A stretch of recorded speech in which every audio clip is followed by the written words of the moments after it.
Considering how recent the empire was, it is in some ways surprising how forgotten the major figures of the British Empire actually are.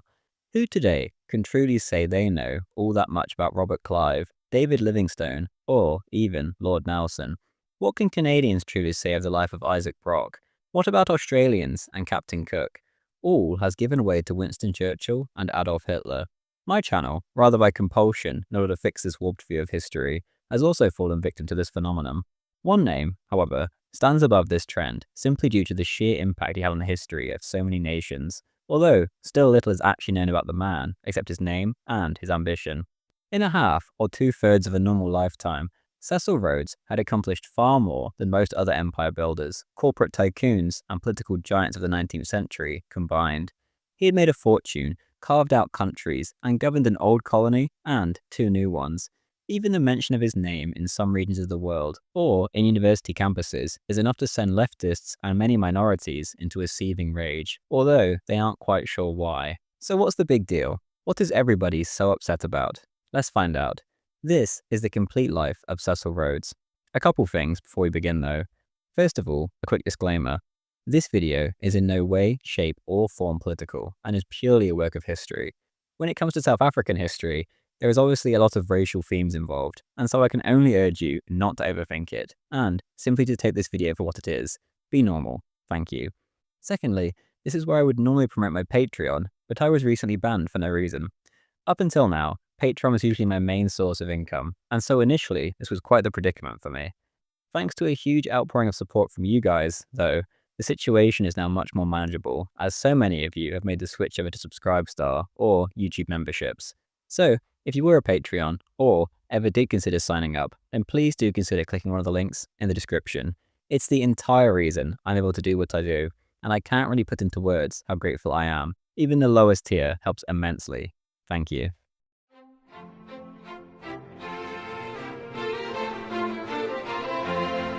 It was on the 5th of July, 1853, at Bishop Stratford, Hertfordshire, that Cecil Rhodes was born. Considering the thousands of pages written about his later life, it is perhaps surprising that so little has been written on his younger years. In fact, it is rather hard to imagine Cecil Rhodes as a child at all, given what he later became. Regardless, his parents were pretty typically Victorian. His father was Reverend Francis Rhodes, and his mother, Louisa Rhodes. Of his mother, Cecil once said, quote, "My mother got through an amazing amount of work. She must have had the gift of organization, but she was never flustered and seemed always to have ample time to listen to all our many, and, to us, vastly important affairs." End quote. The two of them would maintain a close relationship until the day Louisa died. With his father, meanwhile, the relationship was much more strained. Francis had his hands full, to say the least, with all his children, as well as his career, and, in general, he was a rather stern and impatient man. The two never really got along, and poor Cecil developed some rather crippling daddy issues. Cecil was one of 12 children, and there was nothing remarkable about his school career, in which he plodded along rather than actually achieving all that much. At school and at home, he was a typical moody loner who was both touchy and unapproachable. He was described as, quote, "a slender, delicate-looking boy, possessing a retiring nature and a high, proud spirit," end quote. Like most loners, Rhodes was also a dreamer, and he would later recall spending days on end daydreaming of all sorts except women or marriage, which he told himself he would avoid at a young age. Of dreams in general, Rhodes later admitted, quote, "My father, frequently, and I am now sure wisely, demolished many of my dreams, but when I had rebuilt them on practical lines, he was ready to listen again. He never failed to put his finger on the weak spots, and his criticism soon taught me to consider a question from every possible point of view," end quote. In a letter written to his aunt shortly after his 15th birthday, Cecil explained that he was torn between becoming a clergyman like his father or a barrister. He was more inclined towards the former, but the latter sounded like a more pleasant life to him. Regardless, it was not to be. Shortly after leaving school, the fragile young boy fell ill. The visit to the doctor's office wasn't a happy one, and although it isn't entirely clear, it seems Cecil had weak lungs. Herbert Rhodes, Cecil's brother, had long since wanted his brothers to join him in the cotton trade in Africa. The doctor's son later recalled, quote, "My father was able to tell him that there was no reason to think that the climate of South Africa would be harmful to him in any way, and that on the contrary, it should prove beneficial, and strongly advised him to accept the offer and join his brother over there," end quote. The whole idea appealed to Cecil himself, too, and he promptly rushed off to find a map of South Africa, which he studied until the following morning. quote, "by which time Africa possessed my bones," end quote. After 2 months at sea, on the 1st of September 1870, Cecil Rhodes arrived in Durban, and his brother wasn't there to meet him. As it turned out, Herbert was off chasing diamonds, but he had made arrangements for his brother to be lodged somewhere until his return. Return he soon did, as the easily bored Herbert got sick of sorting through gravel. The duo then set off for the Umkomaas Valley to work the cotton trade. Within a couple of months, they had 100 acres of cotton land under cultivation. Cecil quickly took to the work, and the two of them lived simply. There were 2 huts on the plantation, one for sleeping, and the other was a cross between a sitting room and a shop. An African servant was employed to cook them food. On Sundays, the two of them would go to church in Pietermaritzburg, and Herbert would often take the day off for a game of cricket in the nearby village. Cecil preferred not to stray far from the plantation and buried his head in his books, which he had brought from England. He only really made one friend in Natal, and this was Henry Caesar Hawkins, a boy of his own age who shared his determination. The two of them studied hard together and discussed plans for getting into Oxford without outside assistance. In March 1871, the now 18-year-old Cecil was left alone to run the plantation, as his brother went off chasing the latest diamond news. This did wonders for the boy's self-confidence, and he became especially good at handling African workers. In one of his earliest letters home, he explained how easy it was to get the Kaffirs, as he termed them, to work. Cecil was enjoying his time in the cotton business and was planning for the future. All these plans were quickly scampered, however, as a new bout of diamond fever began to sweep the country. Even Henry Hawkins abandoned his books and left for the diggings. Cecil had once written home, quote, "People out here do nothing but talk diamonds. Everyone is diamond mad. Of course, there is a chance of the diamonds turning out trumps, but I don't count much from them. You see, it is all chance. Herbert may find one, or he may find one of 100 carats. It is a toss-up.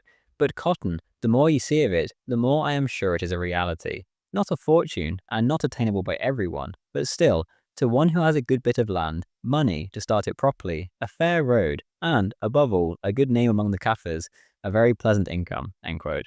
Soon enough, there was an astonishing find on a farm owned by the De Beers brothers. The announcement of the find here in the middle of July made even the most stable man giddy at the prospects. The stampede which followed was called New Rush, and this became the name of the new diggings. Herbert Rhodes was one of the first to peg out his claims, and he got lucky immediately. This was enough for Cecil. As soon as the last of the cotton crop had been harvested, he prepared to join his brother, and he set off on his 400-mile journey, bringing many of his books, mostly the classics, with him. He had arrived in South Africa as merely a boy, but he was now setting off in pursuit of diamonds as a man. Never again would he feel cotton fall through his fingers.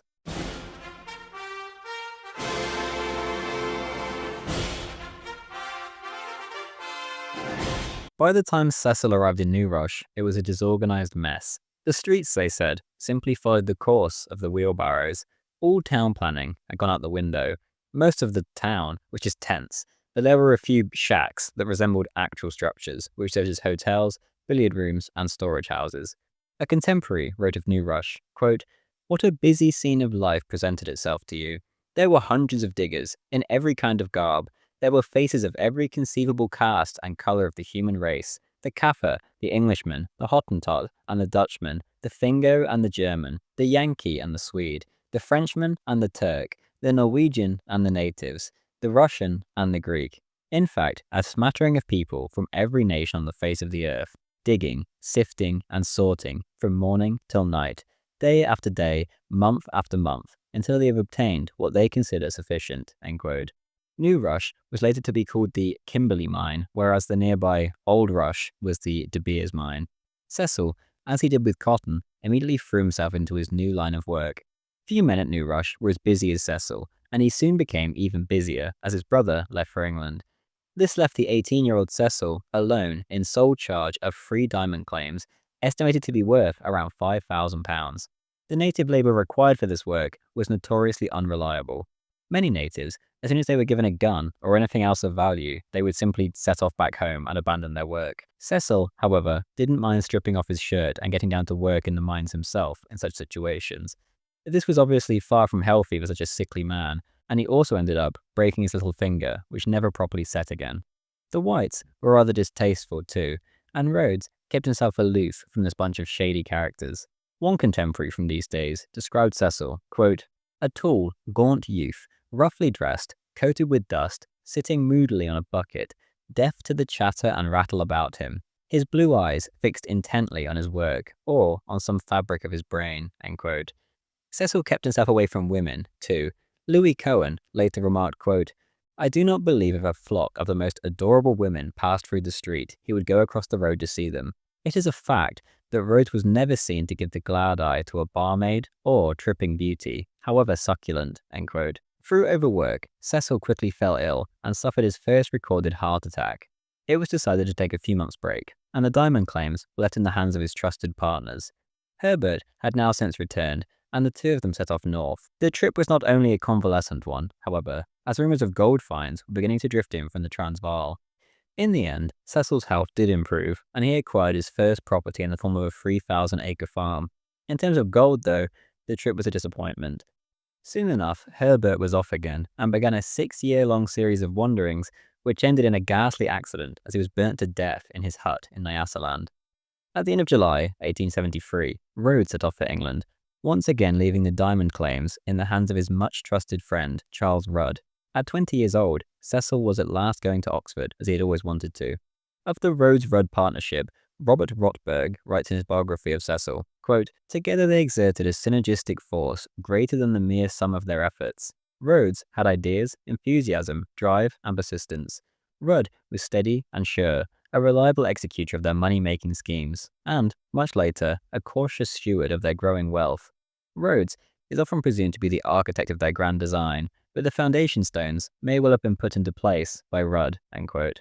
It was at Oxford that Rhodes received a much-needed intellectual stimulus, which helped him form his worldview. In his early diamond days, he'd quickly lost his faith, or at least most of it.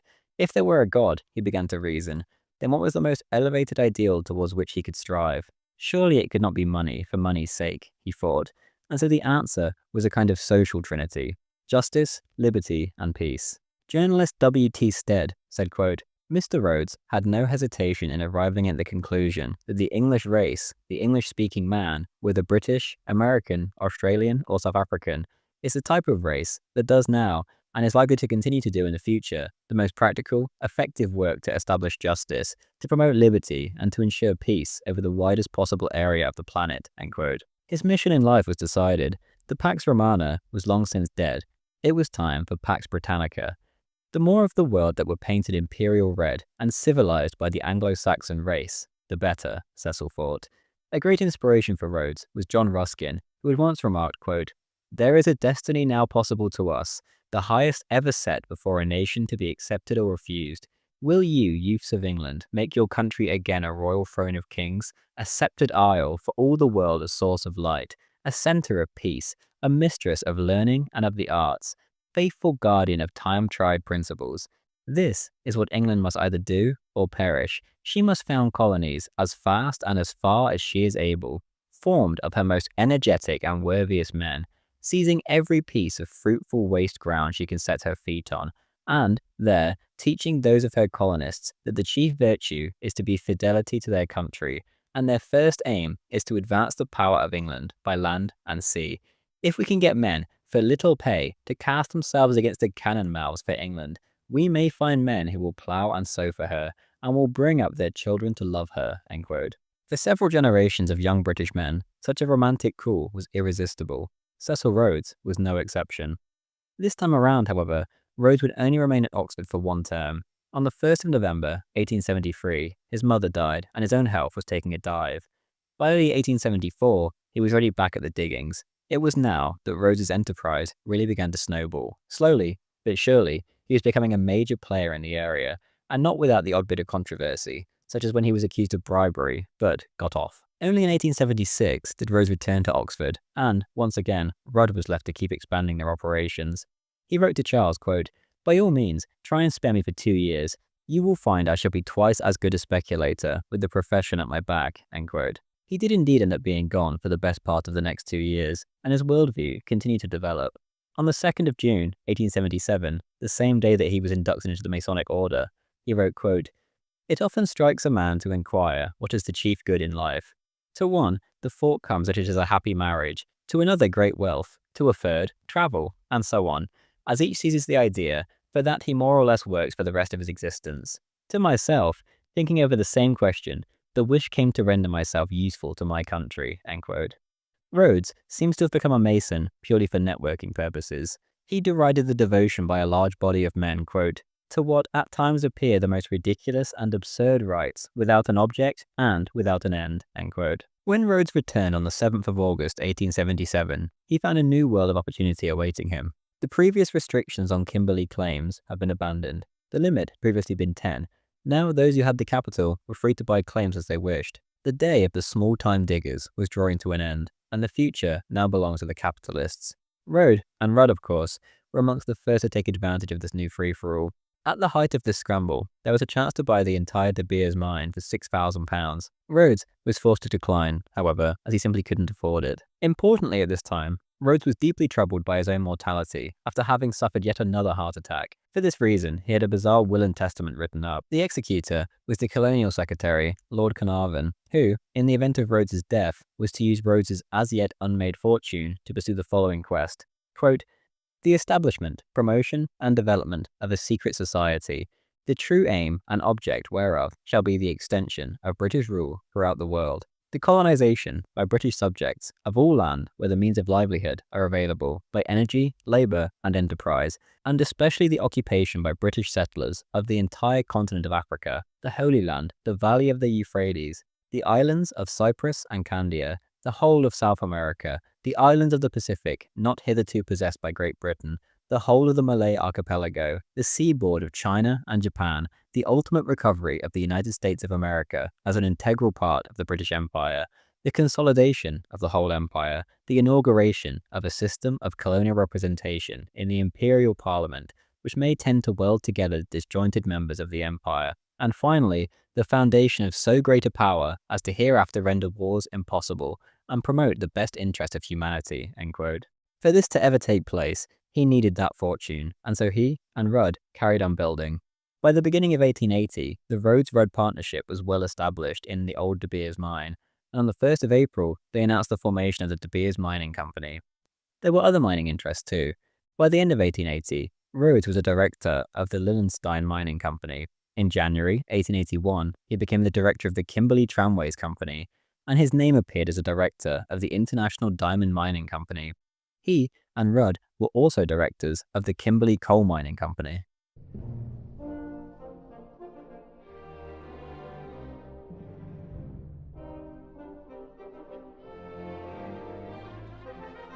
In October 1880, Griqualand West was incorporated into the Cape Colony, which meant that the area was now, of course, entitled to be represented in the Cape Assembly. Only 2 candidates presented themselves for the Berkeley seat, which was far less contested than the Kimberley seat. Rhodes was one of the 2, and he inevitably won out without much fuss. There was now, essentially, 2 Cecil Rhodeses. There was the diamond magnate, who was pulling in around £50,000 a year, a ridiculous sum for the time, and there was now Rhodes the politician. In Cape Town, he quickly made influential friends, and with his plans going forward, he was certainly going to need them. One of the issues of the day was that of Basuto land, modern-day Lesotho, and whether to disarm the Basutos. In his maiden speech, Rhodes just came right out and said that the territory should be taken over by Great Britain. He was promptly put on a commission alongside General Gordon, who later was to immortalize himself at Khartoum. The 2 got on fabulously well, but they couldn't really find a solution to Basutoland's problems. Unrest in the territory continued until Britain took it over in March 1884. One controversy that Rhodes found himself wrapped up in was that of the Closed Compound System and the Diamond Trade Act. African workers stealing diamonds had become an endemic problem, and ways were sought of stopping this. Prison-like enclosures were now set up for workers, and were designed to house black workers from the day they arrived until the day they left. Every precaution was taken to make sure that the Africans stopped stealing. After each shift, the Africans were made to strip naked and then subjected to the probing of every orifice of their bodies. Many Africans swallowed the diamonds, and to deal with this, those who left the mines were confined to a tin hut in a nude condition and given castor oil. Here, they remained for 10 days, just to make sure. Rhodes did not invent this system, but he went along with it. In a report on the topic, quote, "As regard the system of trapping, Rhodes admitted that if one was to argue generally, that was a system which no one could approve of. But the circumstances were very exceptional, and it was only the great necessities of the community that impelled the sanction of the system. He would like anyone to show him any method or means whereby this crime could be checked, except by this exceptional and obnoxious system." End quote. Rhodes had very little actual interest in politics itself. All of it was merely part of the game he had to play in order to get at his actual goals in the name of his country and his race. The Rhodes of the 1880s would constantly lay out a map of Africa and point to the lands north of the Transvaal and up to Uganda. He would say to those around him, quote, "All this to be painted red. That is my dream." End quote. Of his people, he remarked, quote, "I contend that we are the finest race in the world, and that the more of the world we inhabit, the better it is for the human race. Every acre added to our territory means in the future birth to some more of the English race." End quote. Rhodes remarked years later that he had read the history of other countries. Quote, "I saw that expansion was everything, and that, the world's surface being limited, the great object should be to take as much of it as we could." End quote. Leander Starr Jameson would remark of Rhodes's motives, quote, "He had, quote, formed the idea of doing a great work for the overcrowded British public at home by opening up fresh markets for their manufacturers." End quote. Rhodes, essentially, was espousing Lebensraum. The best way to do this, he thought, was for a great united South African state to be formed, which would be under British dominion. In this great journey north, the first domino was always going to be Bechuanaland, or modern-day Botswana.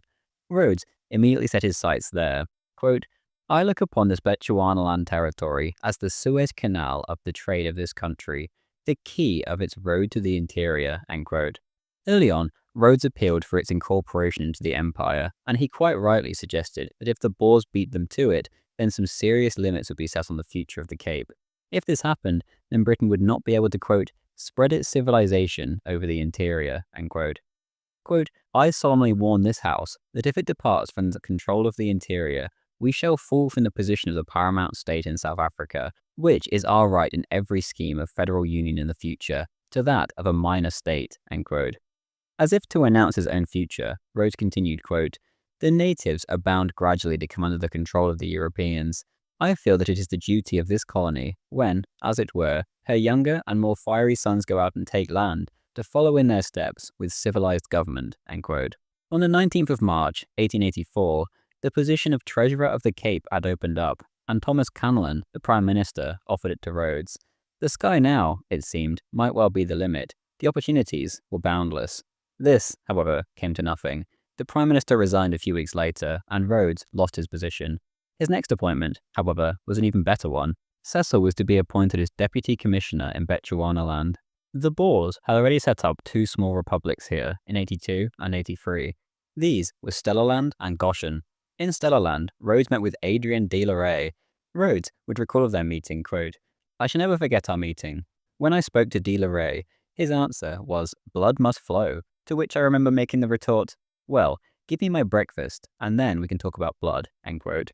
By the end of the week, he had become godfather to de la Rey's grandchild, and Stellaland was his. It wasn't as simple as that, as he had, of course, had to make concessions. But regardless, Rhodes got what he wanted. In Goshen, things were slightly more difficult. The Transvaal had proclaimed a protectorate, but had withdrawn when the British demanded that they do so. Regardless, Rhodes felt that this one needed a show of force. At Rhodes's request, in January 1885, Sir Charles Warren arrived in South Africa with 4,000 troops and headed for Bechuanaland. Here, Rhodes came face to face with President Kruger of the Transvaal. Kruger was double Rhodes's age, and Sir Charles Warren dominated the conversation. But regardless, Cecil left an impression. Kruger remarked, quote, "That young man will cause me trouble if he does not leave politics alone and turn to something else." End quote. All in all, things didn't work out the way Rhodes had hoped. He wanted part of Bechuanaland to be taken over by the Cape, but Warren wanted the whole lot annexed by Britain. Warren won out. Bechuanaland was divided into a crown colony and a British protectorate. Regardless, this would keep both the Boers and the Germans away. Rhodes could now focus on his other objectives. Politically, he was determined to bring about a federation of the four South African states: Cape Colony, the Transvaal, the Orange Free State, and Natal. Financially, he wanted to unify the four mines of Griqualand West: De Beers, Kimberley, De Toitspan, and Bultfontein. The former would give him a base for his future conquests. The latter would give him the money to achieve them. By the end of April 87, the last of the holdouts in De Beers had fallen. Rhodes's company now controlled the entire mine. The next obstacle was Kimberley, but here Rhodes met his match in the form of Barney Bonato, a tricky Jew who certainly wasn't lacking in chutzpah. Barnett Isaacs, for that was his real name, had exploded onto the scene and become Rhodes's foremost competitor. Privately, Cecil would admit that he feared the, quote, cunning little Jew, end quote. Soon enough, Barney had swallowed up most of the Kimberley mine and accomplished in little over a year what it had taken Rhodes 6 years to achieve.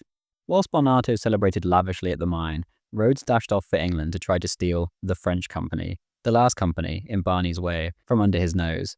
The company had continued to grow, however, and Rhodes had no liquid capital in order to acquire it. His only choice, then, was to take out a loan. Alfred Beit, a Jewish ally of Rhodes's, suggested that Cecil should get in touch with Lord Rothschild. Immediately upon reaching England, this advice was taken, and a plan for buying the French company was discussed. Lord Rothschild was cautious, but ended the meeting with, quote, well, Mr. Rhodes, you go to Paris and see what you can do in reference to the purchase of the French company's property. And, in the meantime, I will see if I can raise the £1 million which you desire, end quote. This was good enough for Rhodes. After all, Lord Rothschild had recently advanced £4 million for the purchase of the Suez Canal. He was right to be optimistic. The French agreed to part with their company for £1.4 million. The sale had to be agreed at the shareholders' meeting in October, but this was seen as a formality. Barnato was up to date with Rhodes's moves by now and offered to pay $300,000 more than Rhodes was offering. Cecil's allies in Paris stood by him though, and Barnato was told that a provisional agreement had already been reached and that it was too late. Barney, slippery as ever, didn't care. He called a meeting of all the French company shareholders in Kimberley and won them over. A cable was sent off to Paris protesting the sale to Rhodes. By now, though, Rhodes had obviously made powerful allies. The Rothschilds' agents in Kimberley were put into play, and the situation became extremely complicated. After a highly publicized battle between Rhodes and Barnato, they eventually came to an agreement. De Beers ended up buying Kimberley Central, and the Barnato brothers themselves were eventually brought out for over £5 million a couple years later. The Rothschilds could easily have backed their fellow Jew, Barnato, instead, but Rhodes had blown them away with his charm, competence, and more than likely, his vision. On top of this, they were impressed by De Beers' technical competence, its comparative freedom from debt, and its ability to respond flexibly to new opportunities.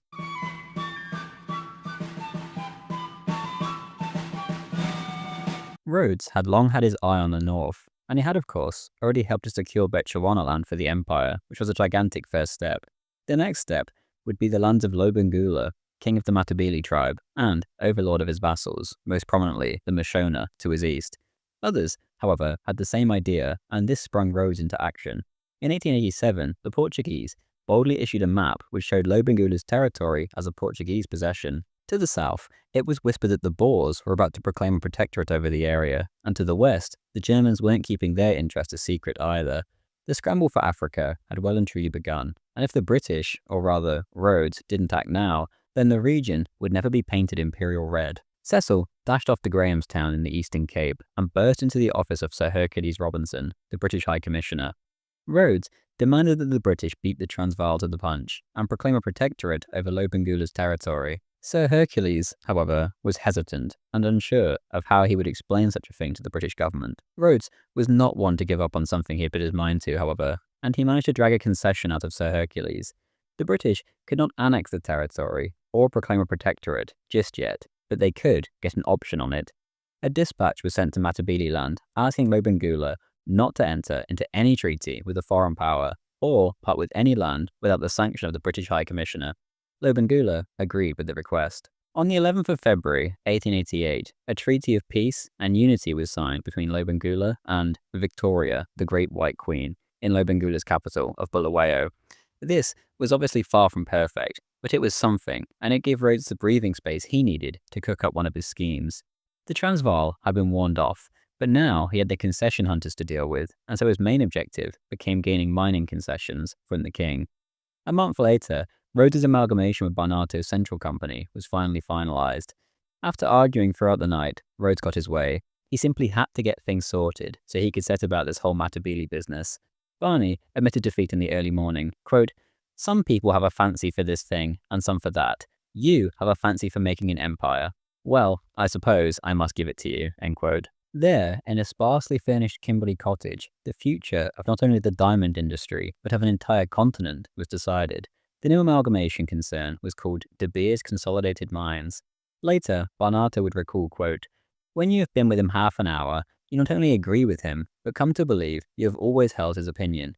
No one else in the world could have induced me to go into this partnership, but Rhodes had an extraordinary ascendancy over men. He tied me up, as he ties everybody up. It is his way. You can't resist him. You must be with him." End quote. Throughout 1888 and 1889, Wolfenstein and Detroit span mines were also brought into Rhodes's web. In pulling off this whole ordeal, Rhodes had made plenty of enemies. About a quarter of the white workforce of Kimberley immediately became redundant, and between 25 and 50% of Africans suffered the same fate. Rhodes then added to this by dismissing 1,000 more workers. 2 days after this mass dismissal, a huge procession of white and coloured unemployed marched from the Deuterspan mine to the Kimberley mine with an effigy of Rhodes, which they then burned, saying, quote, "We now commit to the flames the last mortal remains of Cecil John Rhodes, Amalgamator General, Diamond King and Monarch of De Beers. Thank God, and in doing so, let us not forget to give 3 cheers for a traitor to his adopted country, panderer to the selfish greed of a few purse-proud speculators, and a public pest. May the Lord perish him. Amen." End quote. Rhodes, however, had a plan to absorb this white unemployment. The lands to the north were ripe for white settlement and exploitation. Regardless, he had his diamond monopoly. In 1888, Rhodes sat down to write the second will of his life. This one was as bizarre as the first. He left 2,000 De Beers shares to be split equally amongst his brothers and sisters, and the rest he gave to Lord Rothschild. Rhodes was then worth about £1 million, and the 2,000 De Beers shares represented an extremely minor part of his fortune. A letter was sent to Rothschild to accompany the will, which explained his decision. Cecil asked that his fortune be used to establish a society of the elect for the good of the empire. Quote, "In considering questions suggested, take Constitution Jesuits if obtainable, and insert English Empire for Roman Catholic religion." End quote. In other words, Rhodes wanted Rothschild to make a British Empire version of the Jesuits, which would be dedicated to furthering the empire and the Anglo-Saxon race. Rotberg writes in his biography of Rhodes, quote, "The grandiosity of the intent, as well as the simplicity of the method, must have impressed even one so cynical as Rothschild. By presuming to reduce complicated, even revolutionary propositions to their bare essentials, Rhodes may have enhanced his reputation as a visionary. To read his spare instructions today, even knowing their confused intellectual antecedents in Freemasonry, Reed's martyrdom, and Gladstonian liberalism, is to sense the ruminations and even fantasies of a madcap bumbler more than the outpourings of a shrewd mobilizer of ambition, avarice, and idealism." End quote. In the north, meanwhile, John Moffat was on a mission for Rhodes. John was a missionary like his father who had worked in Matabeleland and was well placed to secure concessions on behalf of Britain. This he did, and a vague treaty was signed which essentially promised Lobengula nothing. The British, meanwhile, vaguely stated that they would give the Matabele British protection in return for mining concessions. The Boers immediately threw a fit and published their own previous treaty with Lobengula, and the Portuguese were equally as furious that the Mashona tribes, which they believed were under their jurisdiction, were described as merely Lobengula's vassals. Rhodes sensed the danger and dashed off to London. Here, he learned that 2 other companies, the Bechuanaland Exploration Company and the Exploring Company, had been working together to lobby Grandma, as Rhodes called the British government. They, too, wanted to exploit Matabeleland, but were also meeting the same non-committal response. Time, evidently, was of the essence, and these companies were a far greater threat and could easily scuttle Rhodes's dreams. By the time Rhodes returned to South Africa, he had a vague plan. Sir Hercules Robinson recalled of their conversation after his return that he wanted a concession from Lobengula, quote, "of parts of Matabeleland and Mashonaland which are not in the use of the natives, and to provide for the protection of the natives in the parts reserved for them, as well as the development of the unoccupied territory surrendered to the company, by a royal charter somewhat similar to that granted some years ago to the Borneo Company." End quote. This plan was all very Sir Francis Drake. Rhodes, like so many heroes before him, was planning to set off into uncharted territory unofficially in the name of Britain. Sir Hercules gave Rhodes his backing. After all, if going north was inevitable anyway, why not let Rhodes stomach the cost? This was building the empire on the cheap, a proposition that was dear to the heart of many British politicians of that day. First of all, a small expedition was sent north to negotiate a more watertight mining concession. Charles Rudd, Francis Robert Thompson, and Rochford Maguire were the trio chosen for the task, and after 6 weeks, they arrived at Lobengula's kraal in his capital, Bulawayo. Rhodes said of his odds, quote, "Someone has to get the country, and I think we should have the best chance. I have always been afraid of the difficulty of dealing with the Matabele king. He is the only block to Central Africa, as, once we have his territory, the rest is easy, as the rest is simply a village system with separate headmen, all independent of each other. I have faith in the country, and Africa is on the move. I think it is a second Cinderella." End quote. For weeks, the trio were to remain in limbo as the indecisive Lobengula made up his mind. The food was inedible, and the living conditions were primitive. The only few actual buildings in Bulawayo were built by Europeans. Worst of all, many of the Matabele seemed ready to kill the whites at a moment's notice. Thompson recalled, quote, "While I was in Matabele land, I saw many instances of ferocity and the most callous cruelty. I saw the most awful spectacle I've ever seen in my life. I saw, crawling on his hands and knees, a native, about 40 years old, with great lumps of flesh hanging from his face, his nose over his mouth, the ears both suspended by a thread of flesh. Just as I got near, I saw a man with a pole hit the crawling man in the small of the back, trying to kill the unfortunate brute. This was all in front of the king. The crime the man had committed was that while under the influence of liquor, he had drunk some of the king's beer. The king ordered his nose, ears, and lips, and the skin of his forehead to be cut off. Slaves were frequently brought in. 2 girls, aged 12 and 14, were in the king's kraal. The poor creatures took it in their heads to make a bolt for it and tried to get home. Young warriors, about 20 years old, were sent after them, and they were caught near Imshanyani, almost dead from hunger. They were brought back, fed for a day, and then thrashed by the dog, 20 boys, aged from 12 to 18 years. A native named Kamalo, whom I knew well, was sentenced to be stoned to death for witchcraft. Hundreds of men were killed in this and other ways. The king suffered from gout, and his doctors put it into his head that the only way to be cured was to smell out natives and kill them. The king, unfortunately, had attacks of gout frequently." End quote. By chance, in the middle of October, Sir Sidney Shippard, the commissioner of Bechuanaland, appeared in Bulawayo. The entire way he had been provoked endlessly by random hordes of natives, but his men had held their nerve.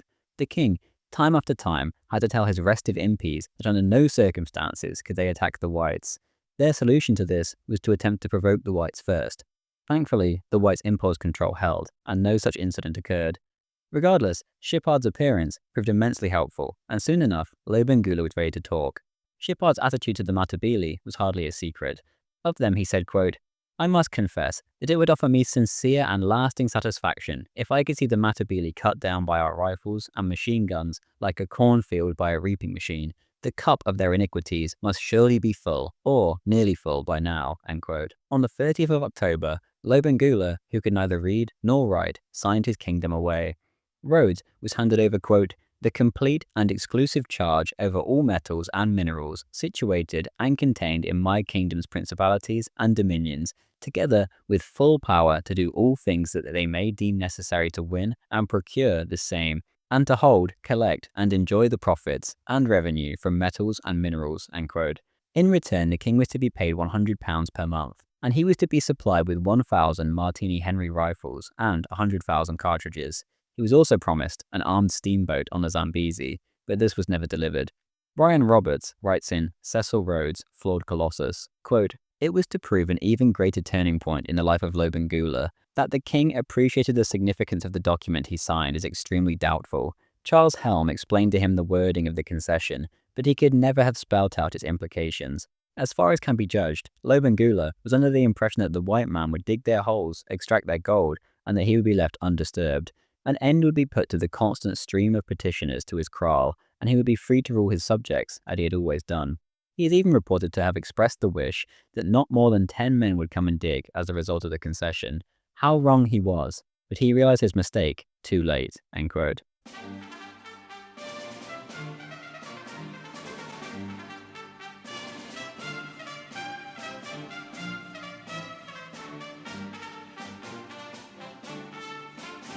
As soon as Rudd got to Cape Town and met Rhodes, the latter took it right to Sir Hercules Robinson, who was strongly in favour of having it published.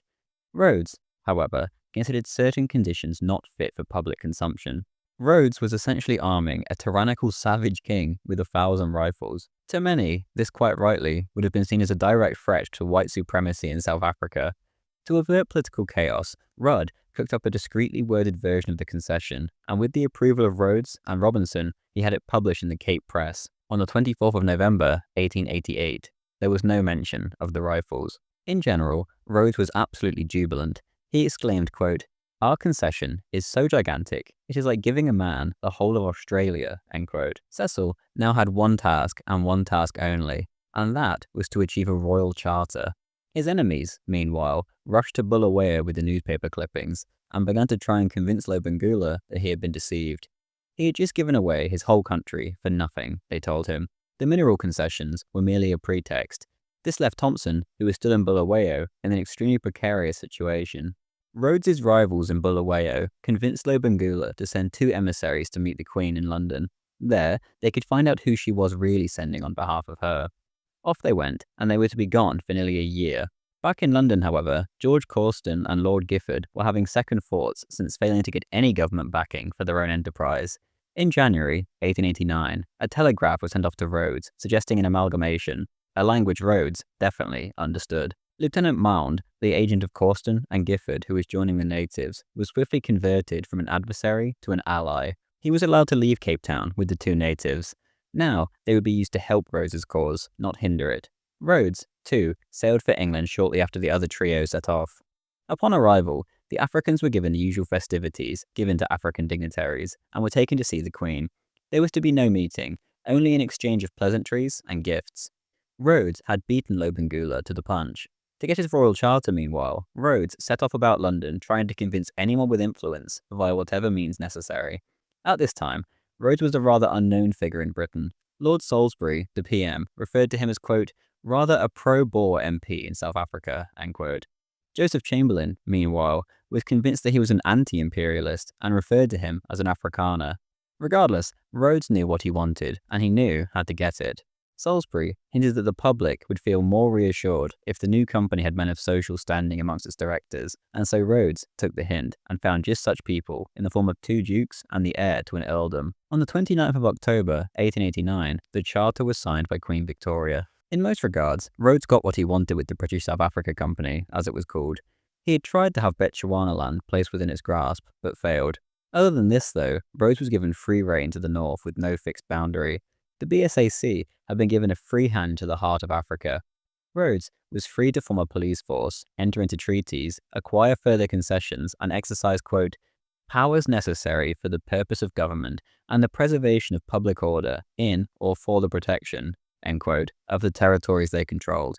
Very few restrictions were placed on the company.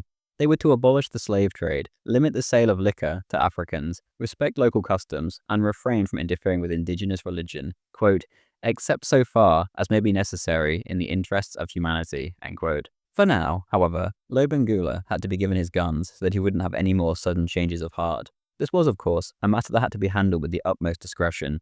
Rhodes himself obviously couldn't go, and so it was left to Dr. Jameson, a man whom Rhodes had actually been living with for the past 2 years. This was a bizarre assignment for a man who had no taste for exploring the wilds, but he was bright, daring, and loyal enough to make it work. Lobengula, however, was an erratic king, terrified of losing his kingdom. Day by day, he began to regret his decision more and more, and in September, he called a meeting of his indunas, his headmen. Here, Lotche, the most important induna in the land, who was associated with the concession, was sentenced to death. This sentence was promptly carried out, and was followed up by wholesale slaughter as his wives, kinsmen, and all of their dependents were rounded up and butchered. The death toll was said to be over 300. Even Lobengula wasn't best pleased at what had taken place, but the other bloodthirsty indunas had simply made a slaughter inevitable. Thompson wasn't present when all this took place, but out on the road, an African approached him and said, quote, Thomason, the king says the killing of last night is not over yet, end quote. Thompson quite rightly took the hint and fled Matabeleland. After weeks of dodging lions and nearly dying of thirst, he reached Mafeking, where he sent a wire to Rhodes. Cecil promptly dispatched Dr. Jameson and 2 companions to meet Thompson, who, after a lot of persuading, agreed to join him on their trip to Bulawayo to make things right. The morbidly obese king, thankfully, was in poor health. Dr. Jameson seemed to be in just the right place at the right time, and soon enough, freed from pain and flattered by Jameson's banter, Lobengula was coaxed out of his sulk. For the next 4 months, Jameson would remain in Bulawayo and attempted to break down more and more of Lobengula's barriers to clear the way for an occupation of Matabeleland. Back down in South Africa, the chartered company was recruiting pioneers to do just that. Whilst Jameson was still present in the Matabele capital, Lobengula had another group of visitors. This was 4 soldiers from the Royal Horse Guards in their tight scarlet tunics, sporting top boots, brass breastplates, and helmets. Matabele land had never seen such magnificence before. Regardless, the four of them were there in the sweltering African heat on behalf of Queen Victoria. With them was the Queen's response to Lobengula's letter, which his indunas had taken to her in London. Before it was delivered to Lobengula, the letter was shown to Jameson, who promptly tore it up and, quote, rewrote it in a style calculated to please a savage monarch, end quote. This new letter gave the Queen's blessing to Rhodes and the Chartered Company, and, for good measure, warned the King against possible Portuguese or Boer incursions. By destroying an official royal communication, Dr. Jameson was showing who really ran the show in Central Africa. The King was greatly impressed by the soldiers, and seeing their new letter had quite an effect on him. A few days after the four of them left, Jameson once more approached Lobengula. The doctor told the King that his diggers had failed to find gold, and that they were hesitant to move further north. Lobengula suggested that they try somewhere else. Jameson pointed vaguely towards Mashonaland to the east, and the King offered no objections. Jameson then produced a map and showed the route which Rhodes's column planned to take. Once more, the King offered no objections, and so Dr. Jameson promptly set off south to meet with Rhodes. Cecil had certainly been busy. He had set about extending the railway line from Kimberley to the Matabele border and had begun assembling his team. For this team, Rhodes wanted men, if possible, who were from influential families in the Cape. If anything were to go wrong, then these men could call upon their influential fathers to get a bailout from the British government. Aside from these types, the usual artisans, tradesmen, butchers, bakers, builders, blacksmiths, and all the rest were needed. All volunteers would be paid 7 shillings and 6p a day while on the march, and upon arrival they would be granted 3,000 acres of farmland and 15 gold claims. The column was to be entirely male, and preferably unmarried, for Rhodes hated working with married men. To equip this force, Rhodes approached Colonel Sir Frederick Carrington of the Bechuanaland Police. The given quote, however, was simply far too high. Instead, Rhodes turned to a random 23-year-old man named Frank Johnson, who he had just happened to come across at the Kimberley Club. Cecil simply walked up to the boy, appeared to recognize him, sat down, and ordered bacon and eggs without even saying good morning. Rhodes asked Johnson what he thought of Colonel Carrington's estimate of 2,500 men. The boy replied, quote, 2,500 men? Absurd, end quote. Johnson claimed he could do it with 250 men. Rhodes immediately replied asking if he meant that in a serious manner, to which Frank was somewhat taken aback. 250 had simply been thrown out as an automatic reduction of 2,500. Regardless, he said yes rather than admitting he was bluffing. The two then sat down for hours and figured out how much the whole ordeal would cost. The result was £87,000, a far cry from the £1 million which Carrington had quoted. Frank Johnson was then offered to lead the expedition, but amazingly, he refused. Despite Rhodes throwing a tantrum, the boy left for Cape Town that evening. Cecil Rhodes, however, was not a man to take no for an answer. He set off for Cape Town himself, found Johnson, and tried bribery, flattery, appeals to duty, and just about every trick in the book to get Johnson to take the job. In the end, he got his way. Slowly but surely, the column began to come together over the next few months, and Frederick Selous, the famous hunter, was tasked with finding the most appropriate route. In terms of general volunteers, there was no shortage, as news of the expedition fired the imaginations of adventurous and impoverished youngsters all throughout South Africa. Rhodes and Johnson almost immediately fell out when it came to who to pick. Johnson chose men for what they could offer. Rhodes wanted men based on who their fathers were. Rhodes once summoned Johnson and demanded, quote, "What is this I have heard that you have refused to take so-and-so? I have promised he shall go, and you must take him," end quote. Johnson had to calmly explain that if he took all of these extra men purely based on their families, then Rhodes would have to pay for it. After calming down, Cecil agreed to meet all the extra costs and handed Johnson a list of men that he wanted personally chosen. By the 27th of June, 1890, all was ready and the column set off. Ahead of them was Selous and a small advance party who cut and cleared the road. It was an uneasy journey. Jameson, and essentially Jameson alone, was certain that the Matabele would not attack the column. Everybody else laid in the laager each night, fully expecting they might be awoken by a raid. As it turned out, Jameson was correct. Eventually the column broke out into the plains of Mashonaland. Jameson wrote, quote, "Here we are in the midst of the grandest scenery I have ever seen. A mass of granite and larger forest. The dense underwood almost disappeared. The end of September ought to see us at the objective point," end quote. On the 12th of September, they did indeed arrive, and the column camped on the plain beneath Mount Hampton.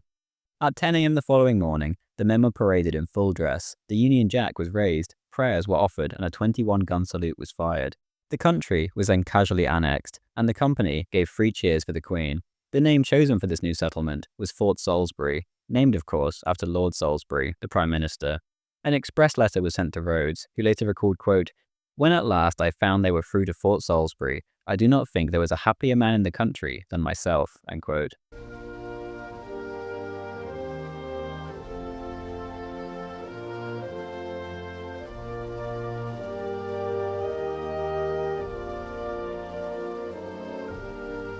Rhodes desperately wanted to accompany the pioneer column, but he was, of course, needed elsewhere in the Cape. The need for easy communication with the North, then, was of the utmost importance to him. He once said, quote, "The railway is my right hand, and the telegraph my voice." End quote. Since his return from England in 1889, Cecil had essentially ignored his parliamentary duties as the member for Berkeley West. In May 1890, however, he was forced to rush to Cape Town by a crisis. The Prime Minister sought to construct railway lines in the south to connect the more isolated regions of the colony. This would have cost the taxpayer £7.5 million, and Rhodes, obsessed as he was with railway construction taking place in the north, was in no mood to let that happen. Rhodes, together with the Afrikaner Bond, the largest single group in Parliament, managed to scupper Prime Minister Sir Gordon Spriggs' plans. Rhodes did not just stop here. He now began a full-scale assault upon the PM, and after a particularly stormy debate on the 10th of July, Spriggs was forced to admit defeat and he resigned. Sir Henry Locke, as Governor of the Cape, was left with the task of finding a new Prime Minister. Others were approached first, but they all recommended Rhodes. Rhodes himself didn't even have his eye on the premiership, and he would later claim that he had been forced into it. On one occasion, he said, quote, "They want me to be Premier, but I have not the time. Being much occupied with the North, I have made up my mind not to attend Parliament, but I found there was a huge railway bill proposed, and I thought it was my duty to oppose it, as it would place too great a burden upon the revenue of this country." End quote. His purpose in bringing down Spriggs was simply to secure the northward extension of the railway line, and his interest in Cape politics was now once again diminished. Regardless, he was offered the premiership by Locke. At first, Cecil suggested someone else, but ultimately he was forced to accept the position. 2 weeks after his pioneer column had set off from Mashonaland, Cecil Rhodes was officially installed as Prime Minister of the Cape. Rhodes said to a Congress of the Bond, which had brought him to power in 1891, quote, "For nearly 9 years, I have voted and worked with your party, for the simple reason that I looked upon that party as representing the people of the country. I did so with no ultimate hope that one day you would hoist me into power, but simply feeling that that was the proper policy and the proper politics to pursue in the Cape Parliament." End quote. Up until now, Rhodes had lived a rough life in tin-roofed cottages in Kimberley. Meals were eaten at the Kimberley Club, and his only servant was Tony de la Cruz, a coloured man from Portuguese East Africa. For the first time since arriving in Africa, it was time for Cecil to find a more appropriate home in the form of an old 2-storied house on the outskirts of Cape Town. At first, he was a tenant, but after 2 years, he purchased it and had an architect restore it to its previous state. That, and when it was a granary for the Dutch East India Company. Quote, "Make it big and simple, barbaric if you like. I'm told my ideas are too big. They would be if I were living in St. Helena or Cyprus, but we are living on the fringe of a continent." End quote. Soon enough, the building, now named Gros de Chaux, aka Great Granary, became one of the show places of the Cape and one of the few personal possessions which Rhodes actually cherished. Herbert Baker, the architect, quickly became one of the leading architects of his day afterwards. There was hardly an important visitor to South Africa who did not stay at Gros de Chaux over the next few years. This, obviously, improved Rhodes' reputation, which he was by now acquiring, and this was further confirmed in the early months of 1891 when he paid a triumphant visit to England. It was not an obscure colonial financier like last time we stepped onto English shores, but rather Prime Minister of the Cape and a hero of the Empire. He admitted on his return, quote, "Oh yes, they have made a buffalo bill of me for 30 days, end quote. The highlight of the visit was an invitation to dine and sleep at Windsor as Queen Victoria's guest. Rhodes had no court dress and no idea of what he should wear, which caused somewhat of a domestic crisis. A Bond Street tailor had to be summoned, and it wasn't until a few minutes before Rhodes's train was due to leave Paddington Station that a messenger arrived with a suitcase containing an appropriate wardrobe. Little is known of Cecil's conversations with the Queen. At one stage, she asked him about his activities in Africa, to which Rhodes responded, quote, "I am doing my best to enlarge your Majesty's dominions," end quote. Queen Victoria also asked Rhodes if it was true that he was a woman hater. Rhodes evasively responded, quote, "How can I hate a sex to which your Majesty belongs?" End quote. Rhodes was somewhat of an asexual before his time. If anything, he had a repressed liking for youthful-looking young men in their 20s. It's almost certain, if not guaranteed, that he didn't do anything sexual with these types who he liked to keep around, but keep them around, he did. When it came to women in this regard, it was all very strange. Harry Curry, his private secretary who accompanied him on the London trip, is but one example. A few months after returning to Cape Town, Curry became engaged. Eventually, Curry plucked up the courage to tell Rhodes, and then all hell broke loose. Rhodes began to storm up and down the room, screaming, quote, leave my house, end quote. Only after a few days did he calm down and go to Curry's office for a chat. Curry recalls that Rhodes said, quote, we only live once, and that, if one met a nice girl who could be a friend and a companion, it was the right thing to try and marry her. For himself, he said that he would miss me very much, that we always got on exceedingly well, and that had I not proposed to get married, we would doubtless have continued to live together until one or other of us died. He did not know or care whom he would get to succeed me, end quote. At the wedding, the guest of honor, Cecil Rhodes, straight up to the nervous bride and announced, quote, I am very jealous of you, end quote. Back in the world of politics, Rhodes formed what was popularly known as the Ministry of All Talents. In fact, the cabinet was an incredibly uneasy alliance. The first crack formed in March 1891. The divisive issue was the Masters and Servants Act, which was introduced by an Afrikaner bond member. This was commonly known as the Strop Bill, or the more graphic, every man to wallop his own N-word bill. The idea was that the Cape would be brought into line with the neighbouring states in regards to corporal punishment of black labourers. The Afrikaner bond had long angled for such measures, whereas the more liberal types, almost always Anglos, tended to feel the opposite way. Rhodes came out firmly on the side of the floggers. Early in his career, he had stated, quote, treat the natives as a subject people, as long as they continue in a state of barbarism, be lords over them, and let them be a subject race, end quote. Even the support of the PM was not enough to carry this bill through, however, and it was withdrawn in June. Somehow, Rhodes managed to keep his cabinet intact, but he lost a lot of liberal sympathy in the process. Of Rhodes's behaviour in Parliament in general, George Wilson of the Cape Times would recall, quote, his general behaviour really always struck me as being that of a large, overgrown schoolboy, particularly in debate.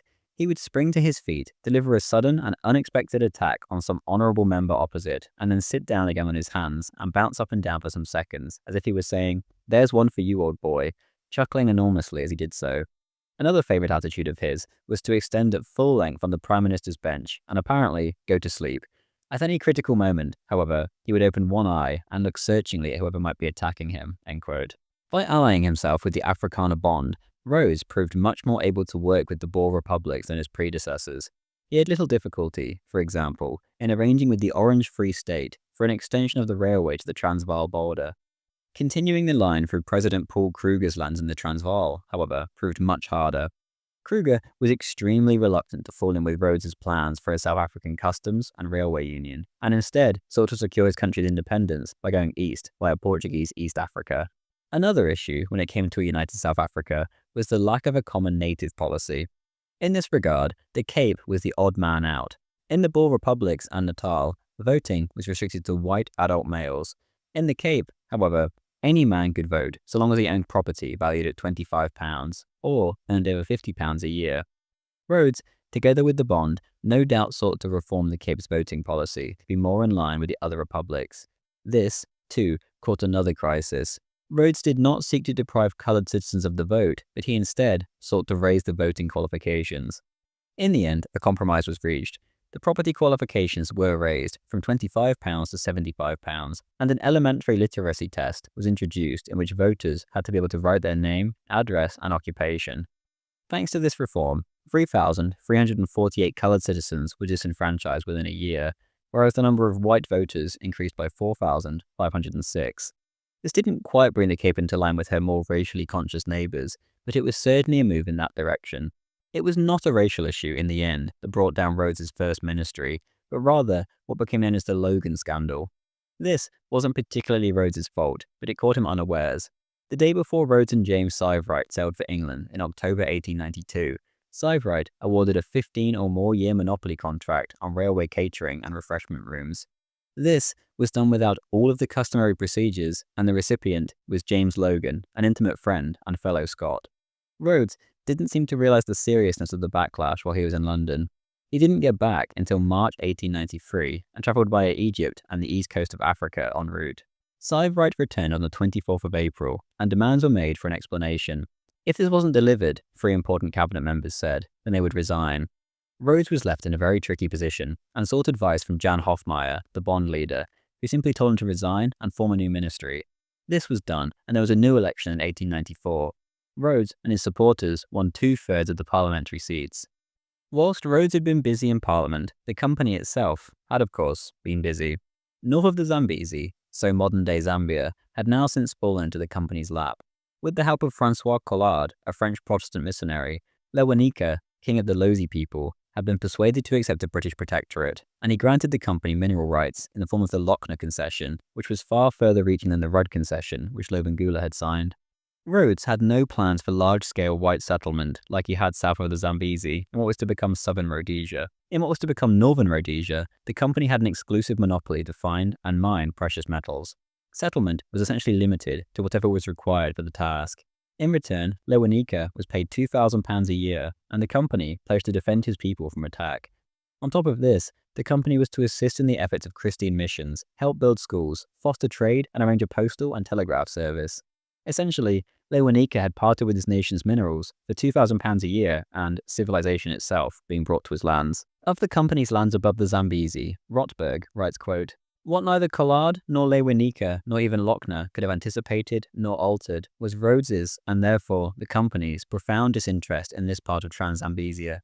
Once the mineral prospects were realized to be poor, and the terrain and climate likewise, Rhodes naturally preferred to spend the company's hard-won funds in more immediately productive places. Lewanika's powerlessness was patent. It was only obvious long after the fact that Rhodes had merely acquired an option of a Boretsi land to hold German and Portuguese territorial ambitions at bay, and, in case it possessed greater promise than he had thought, to prevent others from taking it." End quote. Besides, what would become southern Rhodesia was giving him enough trouble. Employing 650 company policemen was costing a lot of money. Transport expenses and the stocks of relief food that had to be hurried to Salisbury in early 1891 added to the company's burden and financial anxiety too. Rhodes said of that year, quote, "After tremendous efforts, I have thrown into the country about 500 wagon loads of goods, and, with good fortune, may just be able to save the population of 2,000 whites from starving during the next summer when all transport is closed down." End quote. Within a year, Cecil Rhodes had spent £700,000 on his land south of the Zambezi. Only by the end of 1891 did Rhodes get a little more economical.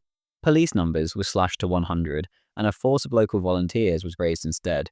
Admin and transport expenditures were also cut. By mid-1891, Mashonaland was beginning to be called a new name. Originally, the settlers' weekly newspaper had been called the Mashonaland Herald, and then the Zambezian Times. By late October, however, it was known as the Rhodesia Herald. 2 months earlier, Rhodes had told a friend with pride that, quote, "They are calling the new country Rhodesia. That is from the Transvaal to the south end of Tanganyika. The other name is Zambezia." End quote. It wouldn't be until 1895 that the name was in steady use, however, and only in 1897 did Rhodesia become the official title. Regardless, Rhodes stated, quote, "Well, you know, to have a bit of country named after one is one of the things a man might be proud of." End quote.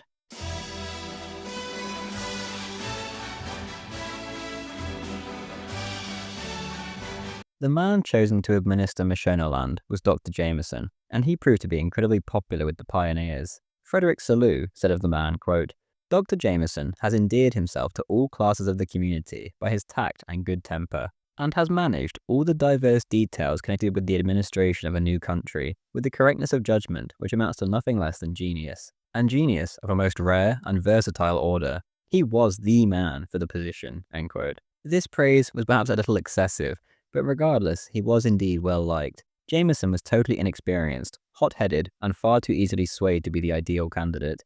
He was obviously only chosen for his friendship with Rhodes, and he was given quite the task. Jameson was tasked with reforming the economy, soothing the pioneers, and establishing law and order. All of this whilst keeping an eye on the neighbouring savage Matabele, who were always itching for a fight. Despite their claim to be the protectors of the Mashona, the company was unable to stop constant Matabele raids into Mashonaland, in which they slaughtered or enslaved the locals. This caused absolute havoc when it came to developing the colony. Even the slightest hint of a Matabele impi arriving would send the settlers' Mashona workforce fleeing for the hills, and they wouldn't return for weeks. Jameson sent off complaints to Lobengula, but it made no difference. The Mashona workforce was vital for the settlers' economy, but by the same token, Lobengula's economy also relied upon raiding and enslaving the Mashona. It was a problem to which there was no peaceful solution. War with Lobengula seemed inevitable, and many of the settlers were itching to give it a go.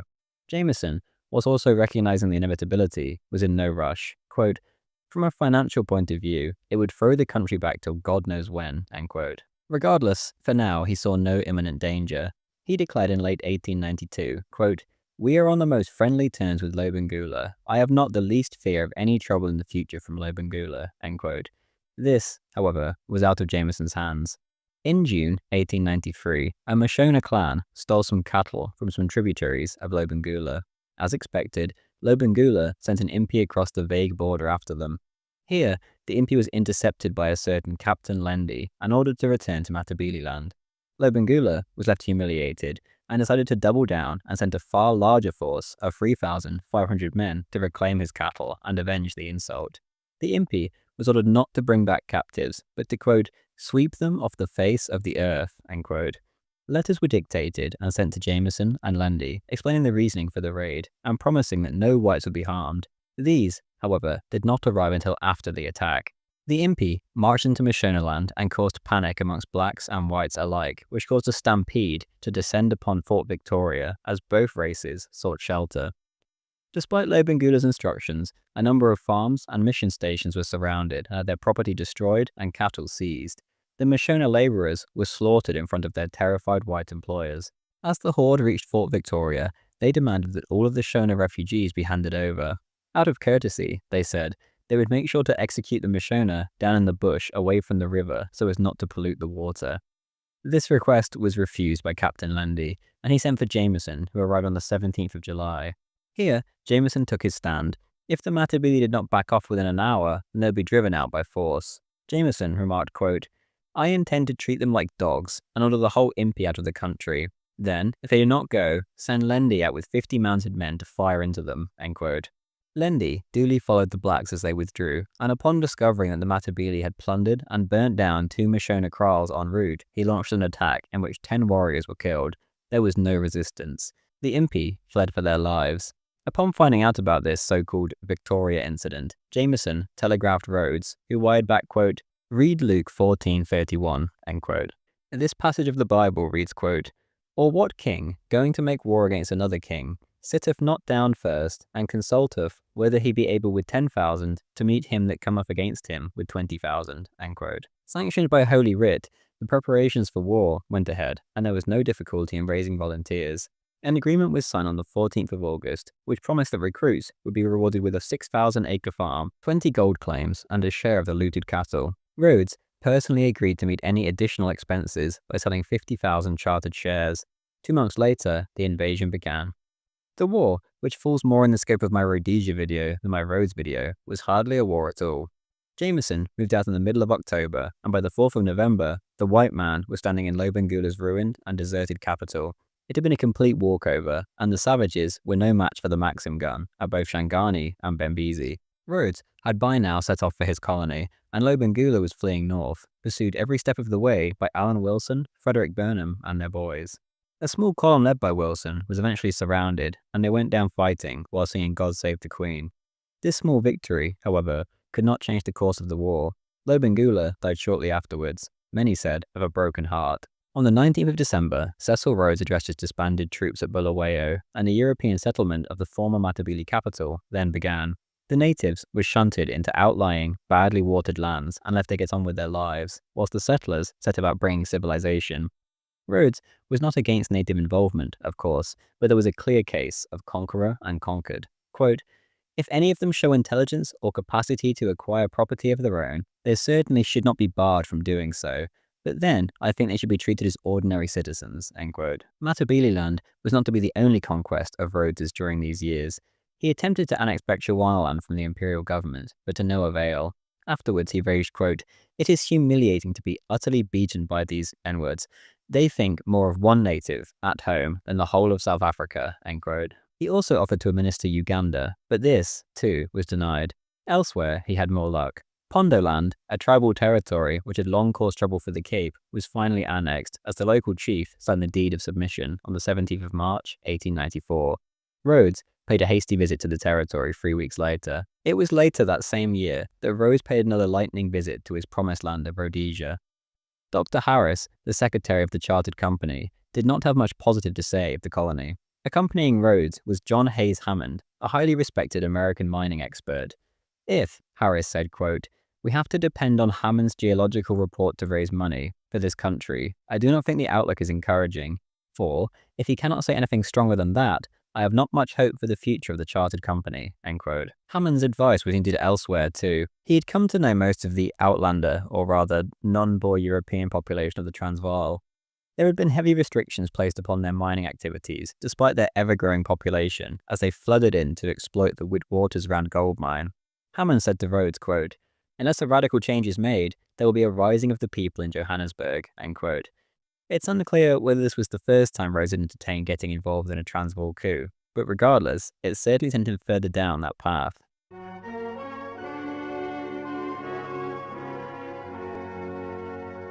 Rhodes and Jameson visited England in November 1894, and there was hardly a newspaper that did not hail their arrival or record their movements. Wherever they went, they were granted a hero's welcome. Jameson was feted just as much as Rhodes was, given that he was now the conqueror of Matabeleland. The duo were invited to stay with the Queen at Windsor Castle, where Rhodes was made a Privy Councillor, and Jameson was made a commander of the Bath. The entire visit was one of mutual backslapping, and has often been viewed as the peak of Rhodes's career. He and Jameson alike had become imperial heroes. At a meeting at the Imperial Institute, in which the Prince of Wales and Rhodes were sat next to him, Jameson proudly proclaimed that the company had annexed, quote, "a country as large as Europe, where white men and women can live, where children can be reared in health and vigor." End quote. He saw this as the start of even greater things, the beginnings of, quote, "a commercial union of the different states of South Africa." End quote. Eventually, Jameson boldly claimed, even the Boers would see sense and join this greater South African project. The Transvaal, he said, had 50,000 Englishmen, and pointed out, quote, "Surely even the Transvaal, with its 15,000 Boers and Mr. Paul Kruger, will within a reasonable time see reason, and join in this much to be desired union of the South African states." End quote. It was true that the Outlanders of the Transvaal were disaffected. In 1892, they had formed the National Union and campaigned for their rights. This had failed to move the stubborn old Transvaal president, Paul Kruger. As a boy, Kruger had trekked north from the Cape with his parents to escape the British, and he saw himself as the guardian of his people. The Transvaal, he quite rightly thought, was for the Boers. Once upon a time, he remarked to the Outlanders' demands as he pointed to his flag, quote, "You see that flag? If I grant the franchise, I may as well pull it down." End quote. Regardless of Kruger's noble intentions, he was in an unwinnable situation. Plots were being formed to deprive him of his country. It was rumoured everywhere that the Outlanders were ready to rise up and take command of the country in which they were the majority. This rising, assisted by an armed force near the Transvaal border, would be quite enough to topple Kruger's government. The Outlanders themselves were mostly businessmen and miners, and would be little match for the Boers.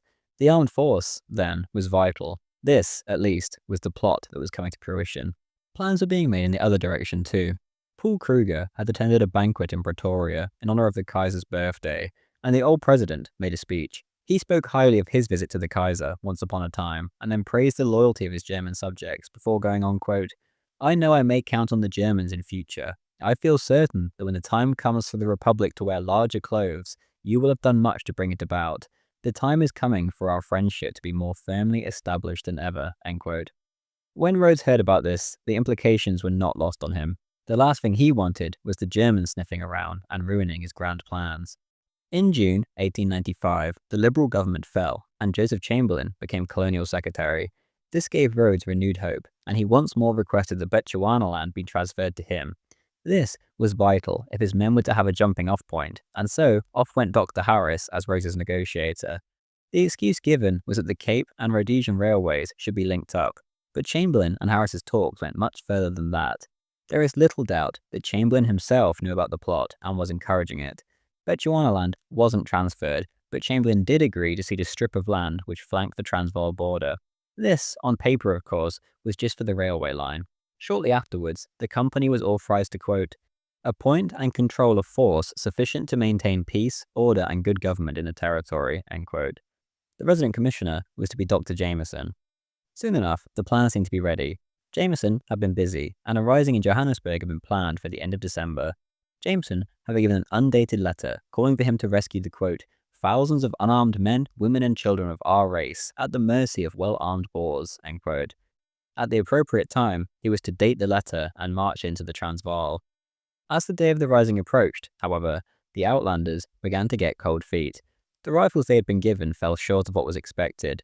A plan to seize the Pretoria arsenal fell apart due to lack of recruits, and it was discovered that Jameson's force was far smaller than what had been discussed. Worst of all, everyone felt that keeping the rising quiet was impossible. Confusion eventually gave way to panic, and messages were fired off begging Jameson to postpone the rising. Rhodes was contacted and asked to call off the raid, but instead of contacting Jameson directly, he left it to Dr. Harris to sound the alarm. Now, however, it was too late. Jameson took little notice of the telegrams he was receiving. He remarked, quote, "I received so many messages today, now telling me to come, then to delay starting, that I thought it best to make up their minds for them, before the Boers had time to get together," end quote. Jameson had heard that the Transvaal government was beginning to get word of the rising, and he felt it was now or never. On the 28th of December, Jameson was shown a Reuters message which had been published in the South African press. Quote, "The position is becoming acute, and persistent rumours are afloat of secret arming of miners and warlike preparations. Women and children are leaving the Rand," end quote. Jameson wired to Harris, quote, "Unless I hear definitely to the contrary, shall leave tomorrow evening, and it will be all right," end quote. Jameson did not hear to the contrary, and he had the telegraph wires to the Cape severed. The all-important line to the Transvaal, however, remained open. It appeared that the fellow assigned to cut it got drunk and messed up his task. Jameson mustered his men and dated the fake letter calling for help. It was read out to the troops, and off they went. The ride was far more grueling than imagined, and soon enough, the men were suffering from fatigue and hunger. At the first evening halt, Jameson received a message from a Boer commander warning him off. This was one of several similar messages that he ignored. On New Year's Day, when the force was merely 30 miles from Johannesburg, things took a more serious turn. A letter came in from a British agent in Pretoria, informing him that Her Majesty's government disapproved of the operation, and then notes came from Johannesburg confirming that the rising was off, and that the reformers were negotiating with Kruger. Then the inevitable happened, and the raid ran right into a well-prepared Boer ambush. The raiders put up a brave but futile counteraction. Soon enough, Jameson's raiders had no choice but to surrender. 17 had been killed, 35 were missing, and 55 were wounded. When Rhodes got the news, he fell to pieces, prepared to offer his resignation as PM, and shut himself up in his bedroom. He claimed it was the end for him, and quite rightly stated, quote, "The Dutch will never forgive me," end quote. For 6 days he barely slept, rarely went out, and worried himself sick. Eventually, he pulled himself together and made straight for Kimberley, where he was greeted by deafening cheers. Rhodes declared, quote, "In times of political adversity, people come to know who their friends are, and I am glad that at this period, I can count on so many friends on the diamond fields," end quote. He then told the crowd not to listen to the rumours that his career was finished. Quote, "On the contrary, I think it is only just beginning, and I have a firm belief I will live to do much good and useful work on behalf of this community," end quote. Cecil then headed off to get his affairs in order at the De Beers office. The company, however, was to be more tricky. Part of his terms for the charter was that he not bring the crown into disrepute, yet he had just staged a blatantly illegal raid, and Joseph Chamberlain had now since come out and publicly repudiated the raid and the raiders. He, obviously, had no choice. Soon enough, Rhodes learned that Jameson and his officers were being shipped to England to be dealt with by the British authorities.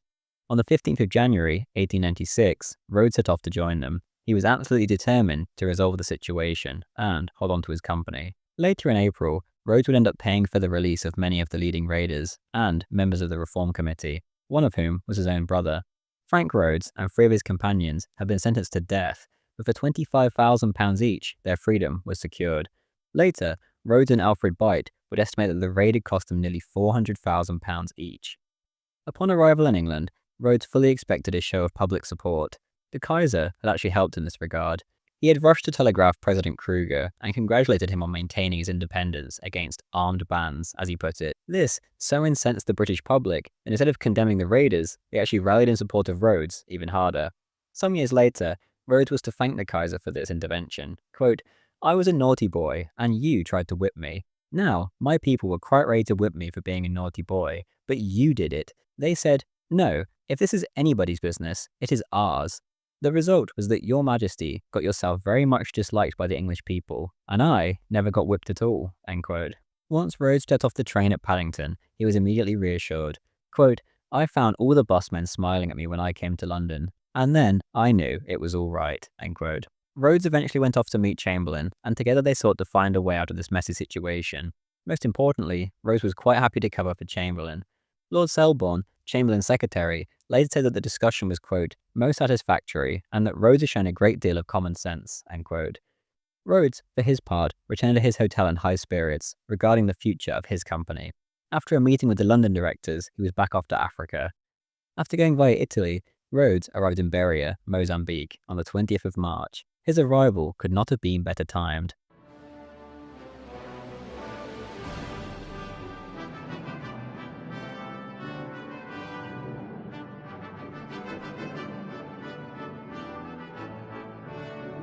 On the 24th of March, 4 days after Rhodes's arrival back in Africa, the Matabele had begun to attack isolated white settlements.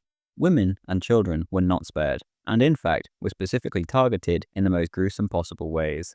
With the company's police force seriously depleted by the raid, this was an extremely worrying development. Rhodesia was undergoing nothing less than a full-scale rebellion. The whole ordeal was hardly surprising. The white man had simply gotten complacent. The once proud Matabele had in one swoop been reduced to serfdom.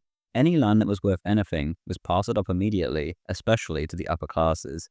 Sir William Milton, later administrator of Rhodesia, said he was amazed to the extent to which the country had been handed over to the, quote, honourable and military elements, end quote. Quote, Jameson has given nearly the whole country to the Willoughbys, whites, and others of that class. It is perfectly sickening to see the way in which the country has been run for the sake of hobnobbing with Lord this and the Honourable that. I think Jameson must have been off his head for some time before the raid, end quote. Worst of all for the Matabele was the loss of their cattle. Lobengula's cattle had essentially been the Matabele's cattle, and it was Lobengula's cattle that had been seized and redistributed amongst the settlers. It was estimated that the Matabele now had less than 1/5 of the cattle that they had possessed before. Worst of all, the deadly rinderpest disease swept the lands and carried off even more of the cattle. Lord Grey, administrator of Rhodesia from 1894 to 1897, wrote to his son, quote, all the plagues of Egypt have tumbled at once upon this unhappy country. Drought, locusts, failure of crops, total annihilation of the cattle by rinderpest, no milk, no beef in a few days, but lots of lovely smells from dead cattle, end quote. The Matabele, then, were left with no land and no livelihood. They now had to accept essentially living as a native workforce for the white man if they wished to stay on their old lands. The rebellion at large is better suited to a video on Rhodesia itself rather than one on the life of Cecil Rhodes, but regardless, Brian Roberts writes of the brutality of what was later known as the Second Matabele War. Quote, details of the early killings are horrific. Isolated farms, mines, and trading stores were stormed. Houses were broken into and entire families massacred. The unsuspecting settlers were taken completely by surprise.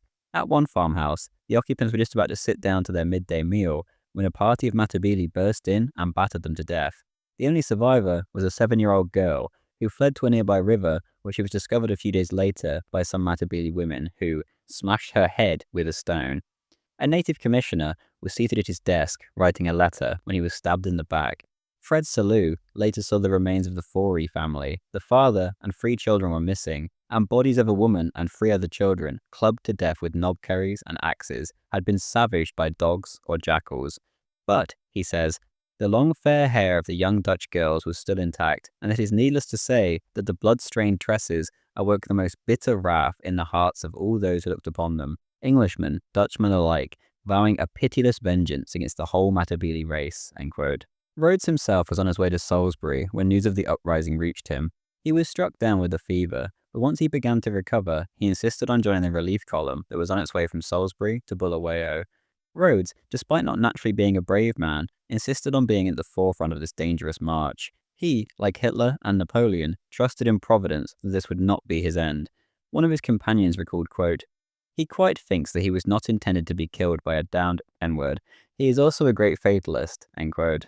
Elsewhere, the imperial government had insisted on getting involved due to the sheer scale of the rising, and they, too, had sent 200 regulars northwards to assist. For Rhodes, it was imperative that he got there first.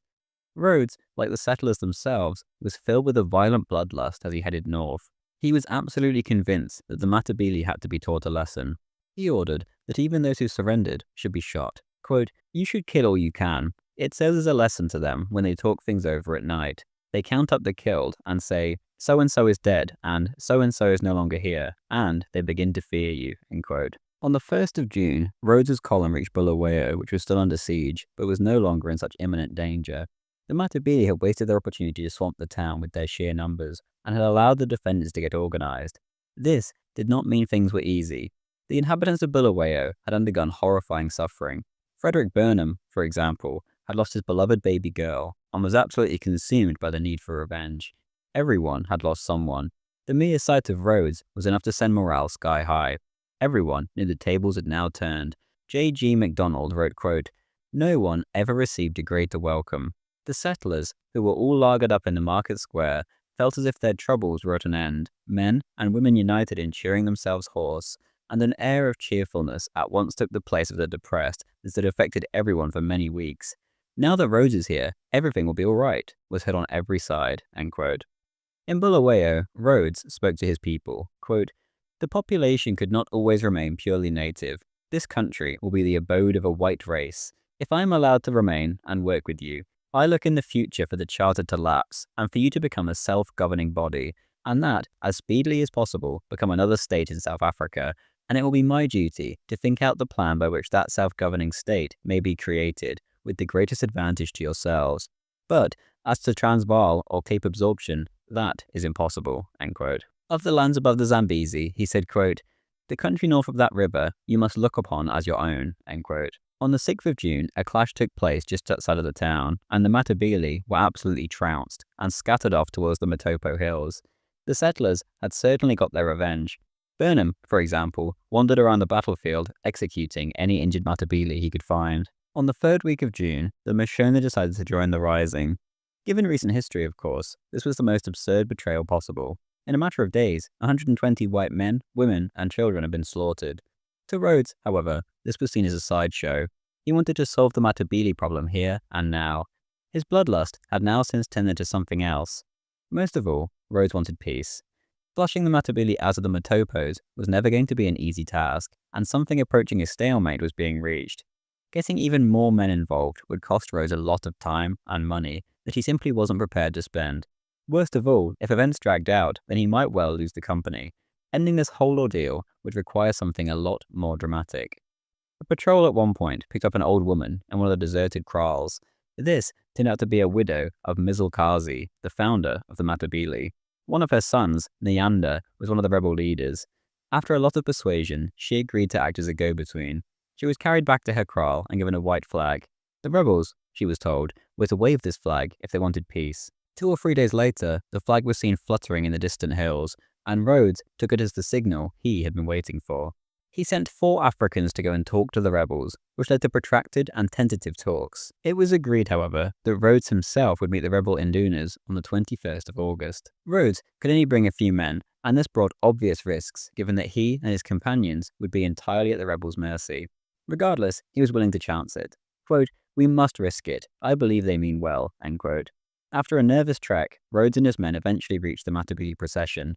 As the blacks carrying their white flag approached, Rhodes whispered, quote, "Yes, yes, there they are. This is one of those moments in life that make it worth living. Here they come," end quote.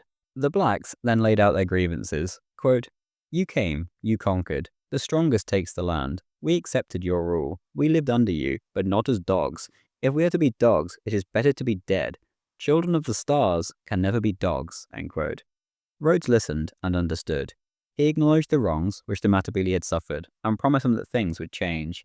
He then asked them why they had killed women and children. The Black Horde immediately became agitated, and angry gestures were made as they all talked aggressively between themselves. Eventually, however, Rhodes managed to calm things down, and by the time the sun was setting, the Indaba ended. A settlement had not been reached, but evidently a huge step in the right direction had been taken. Rhodes had promised to disband the much-hated native police, which the company had used to enforce the law, and going into the next meeting, Rhodes quite rightly felt very optimistic. This meeting came a week later, and was more difficult than the last one. Many younger warriors, who quite frankly had no impulse control, kept interrupting the proceedings with bizarre calls to continue the fighting. Eventually, Rhodes left his companions and spoke to the rebels himself in an attempt to smooth things over. One of the mindless younger warriors aggressively asked where the Matabele were to live when all this was over. Rhodes responded, quote, "We will give you settlements. We will set apart locations for you. We will give you land," end quote. The young warrior then lost all control and began screaming, quote, "You will give us land in our own country? That's very good of you," end quote. Eventually, some of the older Indunas had to come along, and they employed a little more logic and agreed to Rhodes's compromise. This was not the end of things, but once again, Rhodes left the meeting confident that he was heading in the right direction. Philip Jordan wrote of his employer at this time, quote, "Mr. Rhodes's physical strength and power of endurance were phenomenal at this time. Sometimes the morning ride extended from 5 a.m. until 12 noon, and when it is considered that at that time of year the rays of the sun beat down very fiercely from 9 o'clock in the morning, increasing in intensity as the day advanced, some idea can be formed of Mr. Rhodes's stamina." End quote. It was during these rides that Rhodes stumbled upon a hill which became known as World's View. He was so captured by it that he demanded that his entire party accompany him to it on a return visit. Walking backwards and forwards on the crest of the hill, he suddenly announced, quote, "I shall be buried here," end quote. There were more inconclusive indabas, but the final one came on the 13th of October. Here, the remaining grievances were ironed out. Effectively, many of the former chiefs were promised welfare, or rather, a salary, if they agreed to do what they were told. This was enough for the Matabele. Rhodes had secured a cheap peace that hardly pleased the settlers, but regardless, the rebellion was over. There was no time to celebrate, however. Rhodes had to make himself present in London for the official inquiry into the Jameson raid. Before going to London, it was necessary for him to pay a visit to the Cape, too, whereupon he discovered that his beloved house had been gutted by fire. When he got the news, all the colour drained from his face.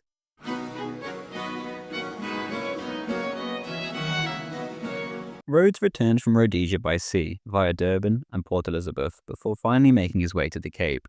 From the second he stepped ashore, he was mobbed by his supporters. At a huge gathering of them at Port Elizabeth, he remarked, quote, "It is a good thing to have a period of adversity. You then find out who your real friends are." In Cape Town, his reception was so triumphant that he was overwhelmed and was reduced to tears. At a private dinner held in his honour, he announced, quote, "I can only say that I will do my best to make atonement for my error by untiring devotion to the best interests of South Africa." End quote. Rhodes stayed in the ruins of Groote Schuur until he left for London on the 6th of January, 1897. Before his departure, he was visited by many of his friends and supporters, including a large crowd who arrived one night in a torchlight procession and cheered him when he appeared on the balcony. Not everyone was happy with Rhodes, of course. The Boers, who had up until now been his staunchest allies in the form of the Bond, were quite rightly disgusted with his antics in the Transvaal, and they now abandoned him. When Jan Hofmeyer got the news of the raid, he felt, he said, quote, "as though the wife of his bosom had been torn from his side." End quote. Rhodes arrived in London and met with Chamberlain on the 26th of January in a bid to get the inquiry stopped altogether. Both men knew the stakes.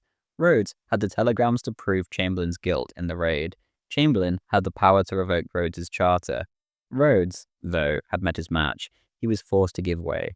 He would attend the select committee, and he would suppress the telegrams. Chamberlain was to be a member of the committee, and Rhodes could count on his support.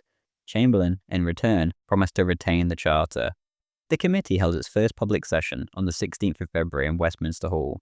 Amongst those in attendance was the Prince of Wales, among others from high society. Of the proceedings, Brian Roberts writes, quote, "At first he appeared nervous, but he was soon to get the measure of his interrogators and parry their questions with an aplomb which bordered at times on impudence.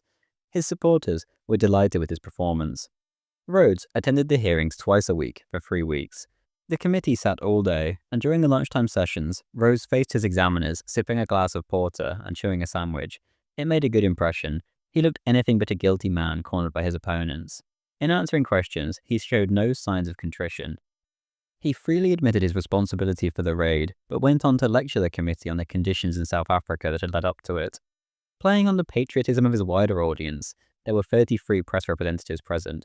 He emphasized that threat which Germany posed to British interests in Africa and his desire for a union of South African states under the British flag. By refusing to answer questions which might incriminate a third party, he was able to sidestep issues concerning his dealings with British officials. Nor would he admit to having written instructions to his subordinates prior to the raid. "I never write letters," he said when taxed on this point. Both these evasions were obligingly accepted by the committee. End quote. In the end, Rhodes managed to sail through the proceedings with relative ease and got let off lightly. On the 20th of April, he was back in the Cape, and as usual, met by hundreds of his supporters. He told them that he had returned to, quote, "strive for equal rights for every white man south of the Zambezi," end quote. A day later, he attended the House of Assembly, his first parliamentary appearance since he had resigned as PM. His interest in Cape politics, however, was limited compared to his interest in the company and Rhodesia. In May, he set off north and would remain in Rhodesia for the rest of the year. On the entire route north, wherever he went, he was mobbed by English settlers and treated like a king. No matter what the world thought, he was still a hero to the English of South Africa. In Rhodesia itself, though, Rhodes was bombarded by his settlers for another reason. Rhodes' secretary at the time, Gordon Lasseau, recalls that they, quote, stood 12 deep outside the door with petitions for all manner of things. One wanted to set up in business, another a farm, another a span of oxen and a wagon, and yet another to have his claim for compensation revised, end quote. These people had all lost everything during the uprising, and most of them blamed the Jameson raid due to it stripping the colony of its police force. Many were richly rewarded by Rhodes. Lasseau remembers that Rhodes was, quote, giving away money during these months at an enormous rate. Numbers of men whom it was found impossible to get employment for, or who were ill, were during 1896 and 1897 given free passes home to England by Rhodes, and on one occasion he paid the passage to Cape Town of a whole circus troupe whom he found stranded, end quote. Rhodes' time in Rhodesia was a strange one. He lived in a camp with his close confidants, and to him this was the peak of existence. He simply couldn't be happier. His health, however, was failing. Fever struck him down, but more importantly his heart was declining fast, and he would often visit his chosen burial site and worry about the end being near. To Lasseau, he remarked before pointing to his heart, quote, You will probably die of cancer in the throat and linger on in agony, but I shall go off suddenly without any pain. I may go off while I am talking to you now. This will kill me, but I shan't suffer, end quote. Rhodes didn't exactly help himself during this time with his drinking habits. He drank to excess more often than not, and he thought nothing of finishing 2 bottles of champagne in one sitting. In terms of food, he scoffed down massive quantities of red meat, potatoes, and starchy foods. Despite his health, Rhodes pushed on and partook in the next South African election, this time on behalf of the Progressive Party. James Rose Ines, a member of the Cape Parliament, wrote home, quote, He gave people in England to understand that he would sweep the board. He is idolised by the English public, excepting only a sane remnant, really, though not avowedly, because he is opposed by the Dutch. The man has no moral courage, and never has. He goes on making big, clever, clumsy speeches, but always in constituencies where the issue is not in real doubt. He never ventured in his tour to be at a really Bond district, end quote. But this was true in every regard.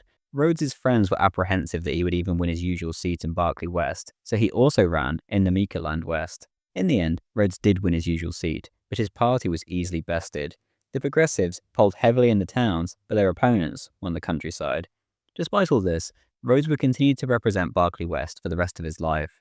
This, though, was nothing to Rhodes. He had no taste for opposition politics, and clearly his comeback had been far too soon. The Dutch simply had not, and never would, forgive him. Still, he did genuinely love them, but they stood in the way of his grand plans for a united South Africa. To Rhodes, it was just business. To the Dutch, it was a threat to their very existence. Rhodes would remark, quote, It is I who will have to compromise with them and their continental gang. Some of my greatest friends are Dutch. Those are the people we are going to fight. We shall want all our discipline and all our organization and unity for the fight, but it will come all right later on. I may not live to see it, but you will all be putting up statues to me, end quote. After a few sittings of the new parliament, he simply gave up and began to focus almost exclusively on the company and her territories.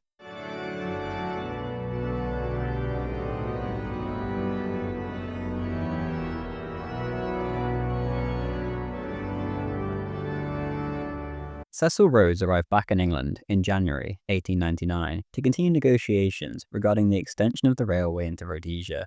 Time for him was clearly running out, and he wanted to use his last few years purposefully. His dream of the white man pushing ever further north had to be hurried along. It was whilst he was in London that Rhodes produced his last will and testament. Inside, Rhodes gave specific instructions regarding his burial in the Matopos.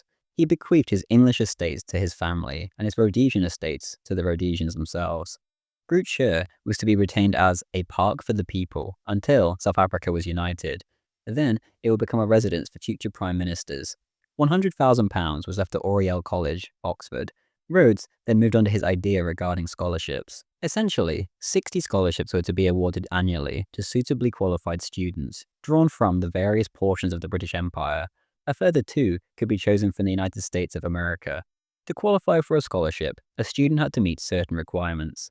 Quote, his literary and scholastic attainments, his success in manly outdoor sports, his qualities of manhood, truth, courage, devotion to duty, sympathy for the protection of the weak, kindliness, unselfishness, and fellowship, and his exhibition during school days of moral force of character and instincts to lead and to take an interest in his schoolmates." End quote. Rhodes refused to open this scholarship to women, and of the criteria, he said the proportions were 4 temps for scholarship, 2 temps for athletics, 2 temps for manhood, and 2 temps for leadership. Rhodes, effectively, was trying to form a kind of mostly Anglo-Saxon colonial elite.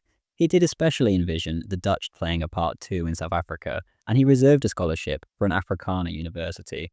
The problem in general was, however, that he was placing the worthy above the unorthodox. It was strange men like himself with the will to power to push the boundaries of the empire. Instead, Rhodes was, like many men do, focusing far too much on elite institutions and strict guidelines. It's unlikely that he would even have qualified for one of his own scholarships as a youngster. Shortly after arriving in London, Rhodes was off again, this time to Egypt with an old Oxford friend. Together they negotiated an agreement by which Rhodes's transcontinental telegraph line would be connected to Egypt. On the route home, Rhodes stopped by Berlin, where he was warmly received by Kaiser Wilhelm. The two got on surprisingly well, and were easily able to joke about the Kaiser's notorious telegram after the Jameson raid. Rhodes left confident that his telegraph line would be continued through German East Africa, and it is probably as a result of this meeting that 15 German students were later included amongst those eligible for the Rhodes Scholarship. The Kaiser, as a sign of goodwill, had previously made English compulsory in German schools. Of the Kaiser, Rhodes remarked, quote, "He is a big man. The German people are very fortunate in having such an emperor who spends his whole day in efforts for his people." End quote. The Kaiser was equally as complimentary. He remarked to the British ambassador, quote, "What a man he is. Why is he not my minister? With him, I could do anything." End quote. Rhodes once more set off for South Africa, and, as usual, he was given a hero's welcome. The Cape Times observed, quote, "The extraordinary outburst of public enthusiasm with which Mr. Rhodes was welcomed may fairly be taken as marking another epoch in his career." End quote. During his journey to South Africa, and afterwards, Rhodes, to his dismay, was accompanied by Princess Catherine Radziwill. Rhodes was by now a sick man, and he had never been fond of women. All throughout the journey, this Russo-Polish princess, who had been expelled from the German court, was throwing herself at Rhodes in the most embarrassing ways, and day after day she would place herself at Rhodes's table. Here, she would repeat stories, often graphic, in which she would essentially trash all the royalty of Europe and reveal all their business in an attempt to seem impressive. Rhodes was frankly disgusted by this woman, and her attempts to come onto him became ever more embarrassing, to the point where he was just spending his days ignoring her. Things were no better upon landfall. Roberts writes, quote, "Far more obvious was his reaction to the princess's continual presence at Groote Schuur. Once she had established herself as a visitor, she dropped all pretense of politeness and began turning up at the house, uninvited and unexpected, at all hours of the day. There was no escaping her. So confident was she of a welcome that she would demand to see Rhodes the moment she arrived, and, if he was out or busy, she would plonk herself down and wait for him. Not surprisingly, Rhodes found this highly disconcerting. He began to dread the princess's visits, and at times became visibly agitated at the very mention of her name. He would go to any lengths to avoid meeting her, and even, it is said, kept a horse permanently saddled so that he could make a quick getaway whenever she appeared at his gate. More than anything else, Rhodes hated being alone with the princess. He gave his staff and his friends strict instructions never to leave his side when she was present, and would get extremely flustered at the thought of being trapped in a room with her." End quote. Eventually, Rhodes exploded at her, and eventually told her, quote, she had better not speak to him at all. End quote. At around the same time, the princess was caught sneaking into Rhodes's office. This was something she often did, and she began thumbing through his papers. This time, though, she stole something, and was caught by Rhodes's secretary, Philip Jordan. At the time, the princess went about dropping hints that her and Rhodes were intimate, and she even implied that soon she would live at his house permanently as his wife. This, of course, wasn't true at all. Cecil Rhodes was stone cold to women, and especially promiscuous ones. Later, however, the princess would make up all sorts of stories, and attempted to blackmail Rhodes with whatever these papers were. Except for these bizarre relations with the princess, however, this was a time of domesticity for Rhodes. He simply no longer had the energy for an active life. Outside the walls of Groote Schuur, however, things were as energetic as ever. The entire country was gripped by war fever, and this was perhaps why Rhodes was greeted so lavishly in the first place. Rhodes himself always insisted that it would never come to war. He remarked of President Kruger, quote, "Kruger will bluff up to the cannon's mouth." End quote. The old man, however, was willing to fight. On the 9th of October 1899, President Kruger issued an ultimatum demanding that British troops be withdrawn from the borders of the Transvaal, and that all points of differences between the two countries be referred to arbitration. The British took this as the declaration of war that it was. Only then was Rhodes stirred into action and he set off for Kimberley on the Transvaal border. The day after Rhodes's arrival, the ultimatum expired, and 3 days later, the Boers surrounded the town, cut the telegraph wires, and dislocated the railway line. Initially, there was some resentment at Rhodes's arrival, but this quickly evaporated. For many, he seemed to be the only man capable of solving the problems that faced the civilian population. One of his first moves was to cook up a scheme for repairing the streets of Kimberley, which provided work for the thousands of refugees, regardless of colour.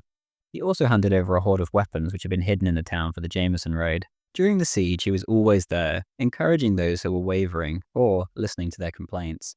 Many feared for his safety, given that he always seemed to be wherever the action was. One young woman gushed, quote, "I really do not know what we should have done without Mr. Rhodes. His name will ever mean that of a true friend to everyone who is in Kimberley," end quote. With the military, Rhodes had a more strained relationship. It was as if there were two commanders, not one. Rhodes constantly flouted orders and insisted on taking charge of the situation himself. He always felt he knew best. Chamberlain remarked that if Kimberley, quote, had had any other British commander than Kekwich, Rhodes would have been in jail, end quote. For 4 months, the town remained under siege. It wasn't until the beginning of February 1900 that the long-awaited relief column arrived. An estimated 8,500 shells had been fired into the town beforehand, and towards the end, things had been so intense that Rhodes had opened up the diamond mines as shelters. To General Keckwich's embarrassment, the relief column completely missed him. By the time he returned to town, he found a Rhodes-hosted champagne party in full swing with General French, the town's reliever. When Rhodes returned from Kimberley, he found that Princess Radziwill had been attempting to form a united political party with his enemies in his name. This obviously was not something he condoned, and he was far from happy. She continued to turn up at Groote regardless, and Rhodes had to tell her to just go away. She asked, quote, "What can one do with you, Mr. Rhodes?" end quote. Cecil responded, quote, "Leave me alone," end quote. In the end, Rhodes came up with an ingenious scheme to get rid of her. She ran up a mountain of debt back in England. Rhodes offered to pay for it all in full. In return, she had to leave him alone and return to England, which she did, but only for a little while. Whilst in London, she continued banding around the claim that her and Rhodes were to be married, and she even used his name in several attempted scams. Soon enough, she was back in South Africa and outright trying to blackmail him. After a stressful trip to Rhodesia, Rhodes was back in Cape Town and struck down with fever. Here, he could barely get a second away from her, and her persistence made her former efforts look like child's play. When she attempted to openly blackmail him to his face, however, Rhodes caused a huge scene and didn't see her for a long time. This didn't stop her antics, however, and she had been all over Cape Town taking out loans using a forged signature of Rhodes's. In the end, the tired Rhodes just brought legal action against her. He was much smarter and far more experienced in this game than she was. On the 6th of February, 1902, Rhodes was summoned to the Supreme Court at Cape Town. He was by now 48 and seriously ill. Before this, an English doctor had recommended a long rest and a change of surroundings. This was followed by a 2-month spell of shooting up in Scotland. One of his visitors, amongst many up here, was the young Winston Churchill. Before his return to the Cape, he had attempted a trip up the Nile with Jameson, but it did him little good. Jameson suggested they abandon the tour. Gordon Lasso met Rhodes at the London docks and was appalled at his appearance. Quote, "His face was bloated, almost swollen, and he was livid with a purple tinge in his face, and I realized he was very ill indeed. I mumbled something about being glad to see him when I shook hands, but I felt too shocked to say much," end quote. Everyone warned Rhodes not to return to the Cape for the court summons, but he absolutely refused to listen. He had to be there for his own sake. The princess was willing to produce all sorts of forged nonsense in court, as well as the papers she had stolen. For the sake of his own reputation, Rhodes felt he had no choice, even if going all the way to South Africa was essentially a death sentence. He arrived on the 4th of February without the usual fanfare. His arrival was only noted in a brief notice in the local papers. For his court appearance 2 days later, however, there was no shortage of publicity. Everyone wanted to see these mysterious papers that the princess possessed. It was romantic, not political secrets, which the people wished to see. They were all to be disappointed. The princess got cold feet, pleaded illness, and didn't show up. The case went ahead without her, and the documents were seen by the judge as the forgeries which they were. This didn't stop her, however, and she kept causing more of a fuss. During February, Rhodes exploded, quote, "Damn that woman, can't she leave me alone?" end quote. The princess was worrying the poor man to death. On the 28th of February, the two came face to face for the last time at the preliminary hearing for the case in which she was charged with using a forged document. 2 months later, the princess was charged with 24 counts of fraud and forgery in Cape Town Supreme Court. The result was a foregone conclusion. She was sentenced to 2 years in a house of correction. After serving 16 months, she was deported, and as soon as she arrived back in Europe, she started proceedings against the Rhodes trustees. She claimed a ridiculous £1.4 million on the grounds that Rhodes was the father of a female child delivered to her in December 1897. This, of course, went nowhere. It was pure bluff. Aside from the princess's shenanigans, Rhodes spent his time pacing around Groot Schuur, desperately trying to ease his breathing.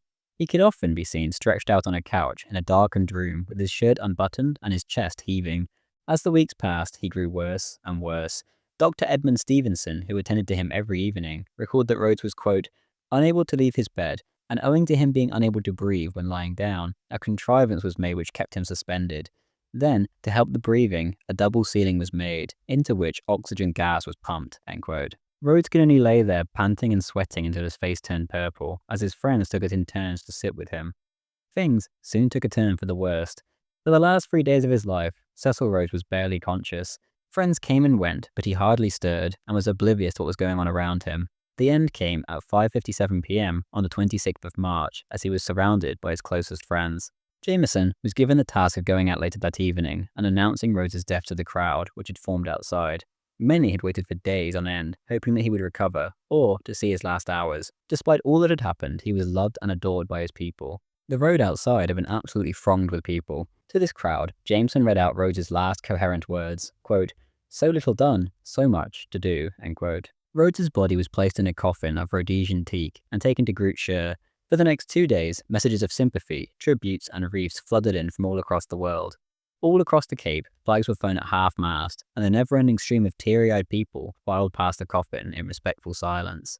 The coffin was then taken to the House of Assembly, where for another full day it lay in state. On the 3rd of April, an impressive funeral service was held in St. George's Cathedral. Afterwards, the coffin was covered in a Union Jack, placed on a gun carriage, and escorted to a special train through the crowded streets. From here, Rhodes was taken on a 5-day journey to Bulawayo. At all the stations en route, crowds had formed, buglers sounded the last post, and military bands played. The most impressive display of mourning was in Kimberley. Here, a guard of honor from the Kimberley Regiment lined the entire length of the platform. A procession, led by the mayor, filed past the carriage containing the coffin. 4 entire hours would pass as over 15,000 people of all races paid their homage to South Africa's greatest hero that evening. In Bulawayo, there was another very large crowd, and a second funeral service was held in the drill hall, conducted by the Bishop of Mashonaland. On the 10th of April, his coffin was taken to his Matopo farm, before being hauled by a team of oxen to the top of World's View the following morning. Some 2,500 Matabele gathered on the hillside to watch, as the gun carriage carrying the coffin passed them by. As it did so, they all rose to their feet and gave the royal salute, the first time any such honor had been accorded to a white man. The grave had already been prepared, and Rhodes was lowered into it after a simple ceremony attended by a crowd of white settlers. Despite everything, Cecil Rhodes still remains there in that rock until this day. Following his death, there was not enough Cecil Rhodeses to continue his dreams. Within 2 generations, the British Empire was crumbling. Even his beloved Rhodesians, despite their best efforts, were unable to hold back the tide. Cecil Rhodes's memory as one of Britain's greatest sons, however, much like his grave on World's View, will be there for eternity. Thank you very much for watching. I hope you enjoyed this video, and if you did, then please do leave a like. It helps immensely. And especially a big thank you to those of you who have signed up to my subscribe star or as a YouTube member. Now that I've been banned from Patreon, I cannot put into words how much it helps. And without these kind subscriptions, I would not even remotely be able to do these videos. Thank you very much.